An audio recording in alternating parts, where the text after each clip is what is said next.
ज़रा सोचो गाइस, अगर एक दिन पूरा शहर तुम्हारे खिलाफ खड़ा हो जाए और तुम्हें इंसान मानने से भी मना कर दे और बिना कुछ पूछे तुम्हें सीधे नर्क के गड्ढे में फेंक दे, तो तुम क्या करोगे? एक लड़का रूडो जिसने अपनी ज़िंदगी भर सिर्फ नफ़रत और ज़लीलता ही सही हो और उसे इंसानियत का मतलब भी ना पता हो, उसे ही एक पल में मर्डर बना दिया गया हो और सज़ा जिंदा इंसान को कचरे की तरह एबिस या गड्ढे में फेंक देना। लेकिन वो तो जानता ही नहीं था कि इस गड्ढे के नीचे एक ऐसा राज छुपा है जो उसकी पूरी दुनिया बदल देगा। एंड वेलकम बैक गाइज, आपका स्वागत है हमारे channel Hindi anime by Avi पे। And I hope you all guys are doing so well. So guys, आज हम लेकर आए हैं एक बहुत ही ज़बरदस्त एनिमे जिसका नाम है काचीगुडा, जो 2025 के समर में इंट्रोड्यूस किया गया है, जो सच में एक बहुत ही ज़बरदस्त एनिमे है। अगर आपको रियलिटी या सोसाइटी स्टैंडर्ड्स और एडवेंचर के साथ साथ थोड़ा एक्शन भी देखना पसंद है तो ये एनिमे सिर्फ आपके लिए बना हुआ है। तो देर किस बात की है, चलिए सीधा एनिमे के अंदर। तो हमारा सीन शुरू होता है और सबसे पहले हमें एक मैसेज दिखाया जाता है जिसमें लिखा होता है कि अगर आप किसी भी सामान को बहुत ही अच्छे से रखेंगे तो उसके अंदर जान भी आ सकती है। और वहीं सीन शिफ्ट होकर हमें एक लड़की दिखती है जिसका सॉफ्ट टॉय थोड़ा फट गया होता है, जिसके बाद हमें ये दिखता है कि उसकी मॉम भी ये सब चीज़ें देख लेती है और उसके सॉफ्ट टॉय को बाकी सब कचरों के साथ फेंकने को बोलती है। और हमें ये दिखता है कि उनकी जगह पर एक छोटा सा गड्ढा बना हुआ है जिसके नीचे सब लोग अपना कूड़ा फेंक रहे हैं और वो कूड़ा एक ट्रक पर जाकर इकट्ठा हो रहा है। तभी हमें एक नकाबपोश इंसान भी दिखता है जो उनकी इसी हरकतों को बहुत गौर से देख रहा होता है। वहीं कुछ देर बाद हमें वही ट्रक्स दिखती हैं जो वहाँ के लोगों का कूड़ा लेकर जा रही होती हैं और वो ट्रक बाकी सब ट्रक्स के साथ मिलकर एक डिस्पोजेबल फैसिलिटी में चले जाती है। और हमें ये दिखता है कि वही नकाबपोश इंसान उस फैसिलिटी को देख रहा होता है। वहीं कुछ देर बाद हमें ये दिखता है कि एक गार्ड वहाँ पर सिक्योरिटी चेकअप कर ही रहा होता है कि अचानक से उसे एक दरवाजे पर आवाज़ आने लगती है और दरवाजे के अंदर देखने के बाद उसे वही नकाबपोश इंसान दिखता है और वो भी तुरंत ही उसको अपने गन पॉइंट पर ले लेता है। तभी हमें ये दिखता है कि वो नकाबपोश इंसान उस कूड़े में कुछ ढूंढ रहा होता है और वो गार्ड ये कहता है, अच्छा, तो तुम ही वो इंसान हो जो यहाँ पर आकर वहाँ का कूड़ा बर्बाद करते हो? क्या तुम्हें पता नहीं है ये सब कूड़ा है? जिसे बोलने के बाद वो तुरंत ही अलार्म भी बजाने लगता है, जिसके बाद वहाँ पर और भी गार्ड्स आ जाते हैं। पर हमें ये दिखता है कि वो नकाबपोश इंसान तुरंत ही उनको चकमा देकर वहाँ से भागने की कोशिश करता है, पर वो ज़्यादा दूर तक नहीं जा पाता और एक जगह फंस जाता है और सभी गार्ड्स मिलकर उस पर गोलियां चलाने लगते हैं। पर तभी हमें ये दिखता है कि वो नकाबपोश इंसान कोई आम इंसान नहीं है, क्योंकि वो उन गोलियों से बहुत ही आराम से बच रहा होता है और उसकी स्पीड भी इतनी ज़्यादा तेज़ होती है कि एक भी गोली उसको नहीं छू पाती और वो वहाँ से भागने में कामयाब रहता है। और हमें पहली बार उस इंसान की शक्ल भी दिखाई जाती है जो देखने में तो एक बच्चा ही लग रहा होता है। वहीं हमारा सीन वापस शिफ्ट हो जाता है और हमें एक शहर के अंदर दिखाया जाता है जो बहुत ही साफ़ सुथरा और खूबसूरत होता है, जहाँ पर बहुत लोग साथ में मिलकर कुछ बातें कर रहे होते हैं। वहीं हमें एक और इंसान दिखाया जाता है जिसके कपड़े और हालत देखकर ऐसा लग रहा है कि वो इंसान वहाँ से बिलोंग ही नहीं करता। पर तभी उस इंसान को देखकर कुछ लोग ये बोलने लगते हैं, यार ये लोग अपने साइड पे क्यों नहीं रहते हैं, हमें ये बिल्कुल भी नहीं पसंद है। हाँ तू बिल्कुल सही कह रही हो, ये एकदम कचड़े जैसे इंसान है तो इन्हें अपनी औकात भी पता होनी चाहिए। और हमें ये दिखता है कि वो इंसान तो उनकी बातें अनसुना कर कर एक दीवार के पार चले जाता है, जिसके बाद हमें ये दिखता है कि कैसे इस शहर के अंदर एक बहुत ही बड़ी दीवार है जिसके एक साइड तो बहुत ही साफ सुथरे और अच्छी बिल्डिंग्स हैं और वहीं दूसरी साइड बहुत ही टूटी फूटी और बहुत ही गंदी बिल्डिंग्स हैं, जिससे हमें एक अंदाज़ा तो मिल गया है कि कैसे शहर के एक साइड बहुत ही अमीर और पैसे वाले इंसान रहते हैं और शहर के दूसरे साइड बहुत ही गरीब इंसान रहते हैं, जिसे अमीर लोग तो इंसान मानने से भी मना कर रहे हैं क्योंकि वो उन्हें बहुत ही गंदा मानते हैं। वहीं कुछ देर बाद हमें ये दिखता है कि वही लड़का उस चुराए गए कचरे में से कुछ चीज़ें जोड़कर कुछ बना रहा होता है, जिसे देखकर उसके आजू बाजू के लोग ये बोलते हैं, आखिरकार ये गधा बच्चा समझेगा कब? हमारी हैसियत उनसे बहुत ही नीचे है और इसे पता नहीं है कि इसकी चोरी का इल्जाम हम पर भी लग सकता है। पर तभी अचानक से उस लड़के के सामने एक लड़की आ जाती है जिसका नाम चीवा होता है और चीवा से हमें उस लड़के का नाम भी पता चलता है जो रूडो होता है। और हमें ये दिखता है कि चीवा तो रूडो को बहुत ही डांट रही होती है क्योंकि वो भी टोटल इस महीने में 4 बार शहर के उस पार गया है, जो उसके लिए भी बहुत खतरनाक हो सकता है। जिसे सुनकर रूडो चीवा से ये बोलता है, यार मुझे नहीं पता कि मैं क्या करूं।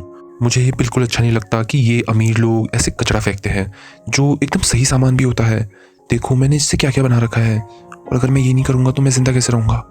जिसे सुनने के बाद चीवा भी रूडो पर तरस खाने लगती है। और यहीं हमें रूडो और चीवा की रिलेशनशिप भी पता चलती है कि कैसे वो दोनों एक बहुत ही अच्छे दोस्त हैं।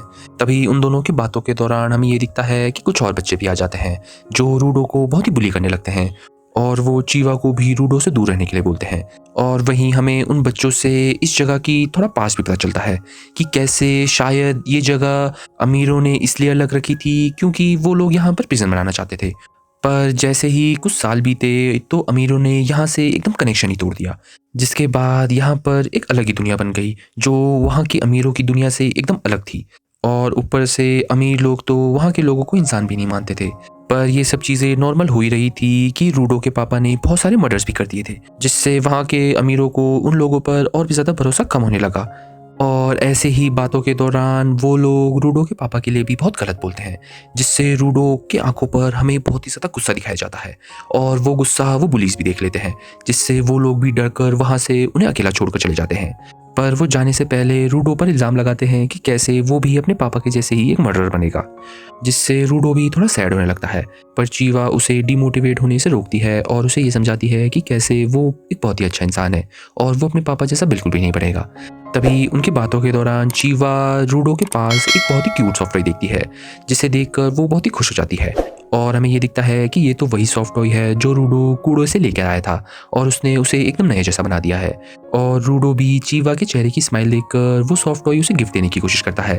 पर तभी वहाँ पर चीवा की मॉम भी आ जाती है और वो चीवा को जल्दी से अपने पास बुला लेती है, जिससे चीवा भी बिना वो सॉफ्ट टॉय लिए रूडो को बाय कहकर वहाँ से चले जाती है। और हमें उसकी मॉम से ये भी पता चलता है कि कैसे उसकी मॉम नहीं चाहती कि चीवा रूडो के साथ घूमे। और रूडो भी कुछ देर बाद अपने घर के लिए निकल जाता है। और हमें ये दिखता है कि रूडो अपने घर में अकेला नहीं रहता, उसके साथ एक और इंसान रहता है। और हमें ये दिखता है कि वो इंसान तो रूडो को देखते ही उसे छेड़ने लगता है चीवा के नाम से। और हमें उस इंसान का नाम भी पता चलता है जिसका नाम रेक्टो होता है। और रूडो भी रेक्टो को इन सब चीज़ों से मना करने लगता है। पर तभी रेक्टो भी रूडो से बहुत गुस्सा होता है क्योंकि वो जान चुका है कि रूडो ने अमीरों की साइड जाकर उनका कचरा चुराया है। और रेक्टो बहुत ही प्यार से रूडो को समझाने की कोशिश करता है कि ये सब उसके लिए बिल्कुल भी सेफ नहीं है। जहाँ पर हमें रूडो और रेक्टो की रिलेशनशिप भी पता चलती है कि कैसे रेक्टो ने तो रूडो को बहुत ही छोटी उम्र में अडॉप्ट कर लिया था और तब से वो रूडो का एक फादर फिगर बन चुका है। वहीं हमें ये दिखता है कि रेक्टो रूडो के हाथों में थोड़ा घाव देखकर उसके बैंडेज चेंज करने लगता है और तभी वो उसके ग्लव्स भी निकाल देता है, जहाँ पर हमें पहली बार ये दिखता है कि रूडो के हाथ तो बहुत ही अजीब तरीके के होते हैं जो वो अपनी ग्लव्स से हमेशा छुपा कर रखता है। और हमें रेक्टो से कुछ और बातें भी पता चलती हैं कि कैसे इस पूरे शहर में एक गड्ढा है जिसके अंदर सिर्फ उन लोगों को डाला जाता है जिन्हें मौत की सज़ा मिली होती है।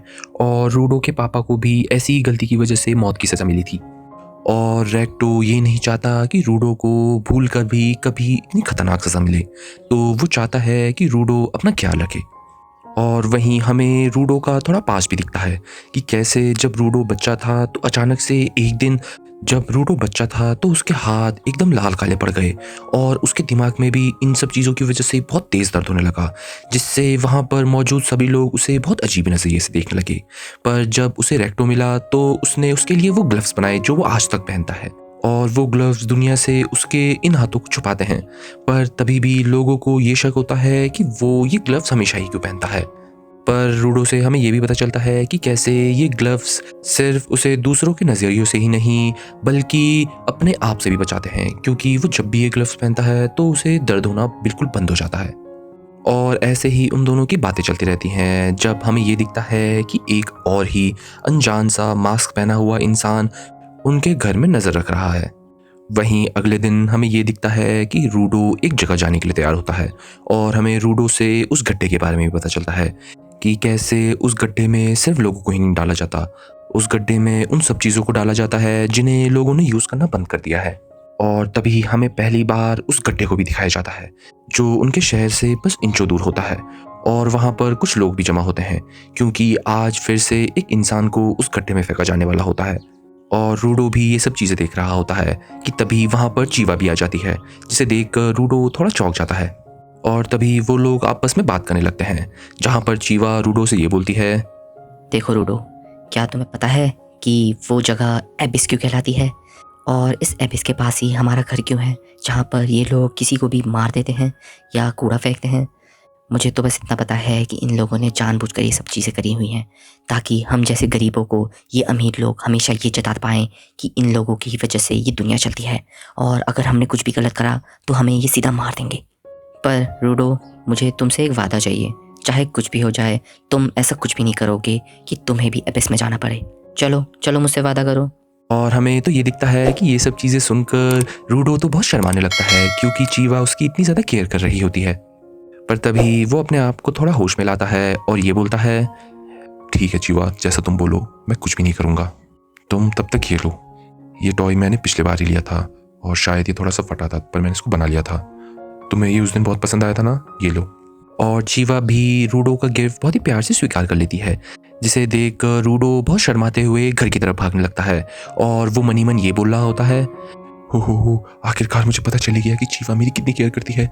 रेक्टो, मुझे बताओ अब मैं क्या करूं, मुझे पता नहीं होगा। और ऐसे ही हमें दिखता है कि रूडो बहुत एक्साइटेड होकर रेक्टो के पास ये सब बातें बताने जा ही रहा होता है कि अचानक से वो वहाँ पर कुछ गार्ड से टकरा जाता है, जो वही गार्ड्स होते हैं जो अमीरों के साइड गार्डिंग करते हैं, जिन्हें अपोस्टल्स भी बोला जाता है। पर रूडो को ये समझ नहीं आता कि अपोस्टल्स उनके साइड कर क्या रहे हैं। पर तभी वो अपने आप को संभाल कर वापस अपने घर के लिए जा रहा होता है कि तभी वो अपने घर का दरवाज़ा खोलते ही बहुत शॉक हो जाता है, क्योंकि वो ये देखता है कि एक नकाबपोश इंसान रेक्टो की लाश के आगे खड़ा हुआ है और रेक्टो के अंदर एक बहुत ही बड़ी तलवार घुसी हुई है। और तभी वो अपना होश खो देता है और सीधा उस इंसान पर हमला करने के लिए जा रहा होता है, पर वो इंसान जल्दी ही उसे बहुत दूर जा फेंकता है और हमें ये दिखता है कि वो इंसान एक बुक लेकर वहाँ से चला जाता है और रूडो भी बहुत घायल हालत में उस इंसान का पीछा करने की कोशिश करता है। पर तभी वो अपने बगल में रेक्टो की बहुत ही कमज़ोर आवाज़ सुनता है और वो सीधा रेक्टो से बात करने के लिए जाता है और रेक्टो उससे मरते हुए ये बोलता है, रूडो, तुम्हें यहाँ से जाना पड़ेगा, मेरे पास ज्यादा समय नहीं है, पर अब तुम ही हो जो इस पूरी सोसाइटी को बदल सकते हो। तुम ही इस सोसाइटी की आखिरी उम्मीद बन सकते हो। भागो रूडो। और ये बोलकर आखिरकार रेक्टो अपना दम तोड़ देता है। पर तभी हमें ये दिखता है कि उनके घर में अपोस्टल्स भी आ जाते हैं और वो रूडो को बंदी बना लेते हैं। और हमें ये दिखता है कि सभी अपोस्टल्स को ये लग रहा होता है कि रूडो ने ही रेक्टो की हत्या की है और अब वो लोग रूडो को उसके इस घिनौने काम की सजा भी देंगे। पर तभी वहाँ पर बहुत सारे लोग भी आने लगते हैं और चीवा भी ये सब खबरें सुन लेती है और चीवा को एकदम यकीन नहीं आ रहा होता कि रूडो ये सब चीज़ें कर सकता है। तभी कुछ देर बाद हमें ये दिखता है कि रूडो को उसी एबिस के पास लेकर जाते हैं और वहाँ पर बहुत सारे लोग भी मौजूद होते हैं और रूडो को एक इंसान जिसे प्रीस्ट बोला जाता है वो उसे बहुत बुरा भला बोलता है और उस पर ये इल्ज़ाम लगाता है कि कैसे उसने किसी और इंसान की जान ली है और अब उसे मरना होगा पिड या एबिस में गिरकर।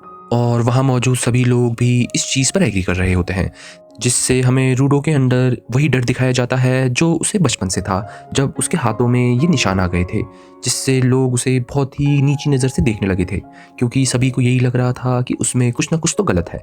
और आज उसके सामने वापस वैसे ही लोग उसे देख रहे हैं, क्योंकि लोगों को ये लगता है कि रूडो ने एक बहुत ही बड़ा गलत काम करा है। पर तभी वो अपने सामने चीवा को भी देख लेता है और हमें ये दिखता है कि चीवा को खुद ये यकीन नहीं है कि रूडो अब मासूम है और वो रूडो को एक किलर का बेटा बुलाकर वहाँ से चले जाती है और उसका दिया हुआ गिफ्ट भी वहीं पर फेंक देती है, जिससे रूडो को सच में बहुत ही ज़्यादा बुरा लगता है और वो खुद पर ही डाउट करने लगता है। पर तभी वो ये चीज़ सोचता है कि कैसे ज़िंदगी भर तक इन्हीं लोगों ने उसके लिए इतना कुछ गलत कहा और आज वो लोग ना ही उसका सच सुनना चाहते हैं, उन लोगों ने तो बस उसे एक मर्डरर साबित कर दिया है। जिससे रूडो आखिरकार उन सब से ये बोलता है, तुम सबको सच दिखने के बावजूद भी तुम उसे स्वीकार नहीं करना चाहते। मुझे ऐसे घटिया लोगों के साथ जीने में कोई इंटरेस्ट नहीं है, तुम सब मरोगे। और ये बोलते ही हमें ये दिखता है कि वो प्रीस्ट रूडो को एबिस में फेंकने की तैयारी कर रहा होता है कि तभी एबिस में गिरने से पहले रूडो वापस रेक्टो के किलर को देख लेता है और वो उसे देखकर अपने आप को संभाल भी नहीं पा रहा होता है कि अचानक से उसे एबिस में फेंक दिया जाता है। पर हमें तो ये दिखता है कि रूडो इन सब चीज़ों से बहुत ही ज़्यादा गुस्सा होता है और वो गिरते हुए ये बोलता है, तुम्हें क्या लग रहा है तुम लोग मुझसे बच जाओगे? तुमने मेरे लिए जो जो करा है मैं सबका बदला लूंगा और मैं तुम सबको मार दूंगा। और ये बोलकर वो बेहोश हो जाता है। पर तभी कुछ देर बाद उसकी आंखें खुलती है और रूडो को तो ये यकीन नहीं आ रहा होता कि वो जिंदा है। पर तभी उसके उठते ही वो अपने सामने बहुत ही ज़्यादा बड़ा कूड़े का भंडार दिखता है और रूडो को कुछ समझ नहीं आ रहा होता कि वो है कहाँ। और रूडो अपने आप को संभाल ही रहा होता है कि अचानक से उसके आजू बाजू कूड़े का ढेर इकट्ठे होने लगता है और उसके अंदर से एक बहुत ही खतरनाक मॉन्स्टर भी निकलता है, जिसे रूडो देखकर बहुत ही ज़्यादा डर जाता है। सीन शुरू होते ही हमें रोडो का पास दिखाया जाता है, जहाँ पर हमें ये दिखता है कि कैसे रोडो को पहले से ही लोगों का एबिस में फेंके जाना अच्छा नहीं लगता था, क्योंकि एबिस में लोग कूड़ा फेंकते थे और यहाँ के लोग तो इंसानों को भी कूड़ा ही मानते हैं। जिससे हमें ये दिखता है कि वहाँ के लोगों के लिए रोडो के मन में एक अलग इमेज बन गई थी। रोडो वहाँ के लोगों को बिना फीलिंग्स का मॉन्स्टर समझता था और वो उनसे बहुत ज़्यादा गुस्सा था। वहीं हमारा सीन वापस प्रेजेंट में आ जाता है, जहाँ पर हमें ये दिखता है कि रोडो उसी जाइंट कूड़े वाले मॉन्स्टर से भाग रहा होता है। पर तभी रोडो को तो और भी शौक लगता है, क्योंकि वो जब ये देखता है कि उस मॉन्स्टर के साथ और भी बहुत सारे मॉन्स्टर्स आ गए हैं और वो सब मिलकर रोडो का पीछा कर रहे हैं। और रोडो को ये समझ नहीं आ रहा होता कि आखिरकार ये चीज़ें हैं क्या, क्योंकि वो दिखने में तो बहुत ही बड़े कूड़े का ढेर लग रहे हैं पर वो जिंदा हैं। और यही सब सोचते हुए रोडो वहाँ से भागने लगता है, पर तभी वो मॉन्स्टर उस पर हमला कर देते हैं और रोडो भी बाल बाल उन मॉन्स्टर के हमले से बच जाता है। पर तभी भागते हुए रोडो अचानक से एक गड्ढे में गिर जाता है और वो बहुत घायल हो जाता है। पर तभी वो खुद से ये बोलता है, आखिरकार ये मॉन्स्टर्स हैं क्या, और ये जगह इतनी ज्यादा बेकार कैसे हो सकती है। मेरी तो एक एक सांस मेरे लंग्स में बहुत दर्द कर रही है, ऊपर से ये मॉन्स्टर भी मेरे पीछे पड़े हुए हैं। ये जगह तो बहुत बड़ी है यार, मैं कहीं ना कहीं तो छुप ही सकता हूँ। पर हमें ये दिखता है कि रोडो को तुरंत ही ये रियलाइज़ हो जाता है कि वहाँ पर ऐसी कोई भी जगह नहीं है और अब वो उनसे बच नहीं सकता। और तभी वो अपनी मौत एक्सेप्ट कर ही रहा होता है कि अचानक से उसे रेक्टो की विज़न भी आते हैं, जहाँ पर वो रेक्टो को अपने सामने दम तोड़ता हुआ दिखता है। जिससे पहली बार हमें ये दिखता है कि रोडो की आंखों में तो अलग ही गुस्सा आता है और तुरंत ही उसके ग्लव से एक अलग ही रोशनी भी आने लगती है। और हमें अचानक से ये दिखता है कि रोडो उस कूड़े के ढेर में भी बहुत ज़्यादा अच्छे से देख पा रहा है और वो अपने सामने और आजू बाजू कुछ चीज़ें भी नोटिस कर रहा है। और तभी वो अपने सामने एक लोहे का पाइप भी पकड़ लेता है और अचानक से हमें ये दिखता है कि रोडो का गुस्सा तो हद के पार हो जाता है और वो खुद से ये कहता है, मैं उन सबसे बदला लूंगा, मैं उन्हें छोड़ूंगा नहीं जिन्होंने मुझे यहाँ पर पहुंचाया है, पर सबसे पहले तो मैं उस इंसान को मारूंगा जिसने रेक्टो का खून करा है। और हमें ये दिखता है कि इसी गुस्से में रोडो मॉन्स्टर पर बहुत ही जोरदार हमला करने लगता है और वो अपने आजू बाजू की चीज़ों से उन सब मॉन्स्टर से लड़ने लगता है। पर हमें जल्दी ये भी पता चल जाता है कि वो मॉन्स्टर उससे बहुत ज़्यादा ताकतवर होते हैं, क्योंकि वो सब मॉन्स्टर रोडो को बहुत ज़्यादा चोट भी पहुंचा देते हैं। पर तभी हमें ये दिखता है कि इन सब चीज़ों से रोडो को और भी ज़्यादा गुस्सा आने लगता है और वापस से वो अपना होश खो देता है। और हमें ये दिखता है कि वो तो उन दोनों मॉन्स्टर को एक ही हमले में मार गिराता है, वो भी अपने आजू बाजू के कूड़े की मदद से। पर तभी वो चैन की सांस ले ही रहा होता है कि अचानक से उसके पीछे और भी मॉन्स्टर्स आने लगते हैं, जिससे रोडो थोड़ा घबरा जाता है और उसे वहाँ से भागना सही लगता है। पर तभी एक मॉन्स्टर रोडो पर एक बहुत ही जानलेवा हमला करता है, जिससे रोडो बहुत ही दूर जा गिरता है। पर तभी रोडो अपने सामने एक और इंसान को देखता है, जिसने एक अजीब तरीके का नकाब भी पहना होता है। और रोडो को कुछ समझ में आता उससे पहले वो इंसान उसे एक मास्क भी पहना देता है, जिससे रोडो को आखिरकार वहाँ पे थोड़ा सांस आने लगती है। और तभी वो उस इंसान से यहाँ के बारे में पूछने लगता है, पर वो इंसान तो उसे चुप रहने के लिए बोलता है। पर हमें ये दिखता है कि रोडो सच में बहुत घबराया हुआ है और वो बिल्कुल भी चुप नहीं रहता और उस इंसान से जवाब चाहता है। पर तभी वो इंसान भी गुस्से में आकर उससे ये बोलता है, आखिरकार मैं तुम्हें कितनी बार बताऊं, तुम्हें चुप रहना है, चुप। तुम अभी कूड़ेदान में हो जो तुम लोगों ने ही बनाया है, ऊपर वालों ने तुम्हें यहाँ पर फेंका गया है। तुम्हें इतनी सी चीज समझ में क्यों नहीं आ रही है? और अब तुम्हारी वजह से ये मॉन्स्टर वापस हमको खाने के लिए आ रहा है। इन मॉन्स्टर्स को ट्रैश बीस्ट कहते हैं। ये ट्रैश बीस्ट का मतलब क्या होता है? ये बने होते हैं कूड़े से, और अब ये वापस आएंगे क्योंकि तुम इतनी जोर से चिल्ला रहे हो। और हमें दिखता है कि ऐसा ही होता है। वहाँ पर फिर से बहुत सारे ट्रैश बीस्ट आने लगते हैं और हमें ये दिखता है कि रोडो के हराए गए 2 ट्रैश बीस्ट भी वापस जुड़कर उनके पीछे आने लगते हैं। और हमें उस इंसान से ये पता चलता है कि कैसे इन सब ट्रैश बीस्ट को कोई भी आम हथियार नहीं मार सकता है और इतना कुछ बोलकर वो इंसान रोडो को अपना अम्ब्रेला दिखाता है और अचानक से उसके अंदर से बहुत ही ग्लो आने लगता है, जिससे रोडो भी कंफ्यूज हो जाता है कि वो कर क्या रहा है। पर तभी उसका अम्ब्रेला अपना पूरा शेप बदल लेता है और वो एक बहुत ही खतरनाक हथियार में बदल जाता है। जिसके बाद हमें ये दिखता है कि वो मॉन्स्टर वापस रोडो और उस इंसान पर हमला करने ही वाला होता है कि अचानक से वो इंसान अपना अम्ब्रेला खोल देता है और हमें ये दिखता है कि वो अम्ब्रेला तो एक बहुत ही तेज ग्राइंडर में बदल गया है जो उस मॉन्स्टर को अपने अंदर खींच रहा है। और तभी रोडो एक चीज नोटिस करता है। रोडो ये देखता है कि कैसे उस मॉन्स्टर के टुकड़े सही में जल गए हैं, जिसका मतलब ये है कि उस इंसान के पास वही वेपन है जो इन मॉन्स्टर को खत्म कर सकता है। और ऐसा ही होता है, वो उस मॉन्स्टर को पलक झपकते ही खत्म कर देता है। पर तभी हमें ये भी दिखता है कि कैसे उनके सामने बहुत सारे मॉन्स्टर्स भी खड़े होते हैं, जिसे देखकर वो इंसान ये बोलता है, चलो अब इतना कर ही दिया है तो तुम सबको भी मरना होगा। और ऐसा बोलकर वो सीधा बहुत ही तेज रफ्तार में उन मॉन्स्टर के पास कूद जाता है। और हमें ये दिखता है कि कैसे वो इंसान अपने स्पेशल वेपन से उन मॉन्स्टर को एक एक करके बहुत ही आराम से मार रहा होता है, जिसे देखकर रोडो खुद भी बहुत चौंक जाता है। तभी उनके सामने उनका आखिरी मॉन्स्टर होता है जो कि उन सब मॉन्स्टर्स में से सबसे बड़ा होता है। और तभी हमें ये भी दिखता है कि कैसे वो इंसान उस आखिरी मॉन्स्टर को बहुत ही खतरनाक तरीके से मारता है। जिसके बाद हमें ये दिखता है कि उसका वेपन वापस सिंपल अम्ब्रेला में बदल जाता है और वो ये सब चीज़ें कर कर वापस रोडो के पास मिलने आता है।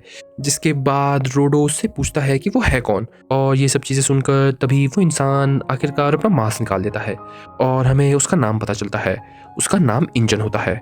और तभी रोडो कुछ और बोलने ही वाला होता है कि अचानक से थकान के मारे वो बेहोश हो जाता है और हमें फिर से रोडो और रेक्टो का पास दिखता है, जहाँ पर एक दिन जब रोडो लोगों से बुली होकर रेक्टो के पास आता है और पूछने के बाद रोडो उसे ये बताता है, मैंने कुछ नहीं करा था, मैं तो बस यही बोल रहा था कि सब चीज़ों में जान होती है, चाहे वो इंसान हो या कोई भी ऐसी चीज़ हो जिसे तुम दिल से चाहो।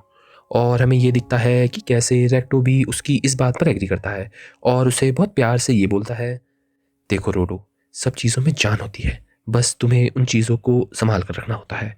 और अगर तुमने भी उन चीज़ों को संभाल कर रखा तो वो तुम्हारा साथ देंगी, वो भी हमेशा के लिए।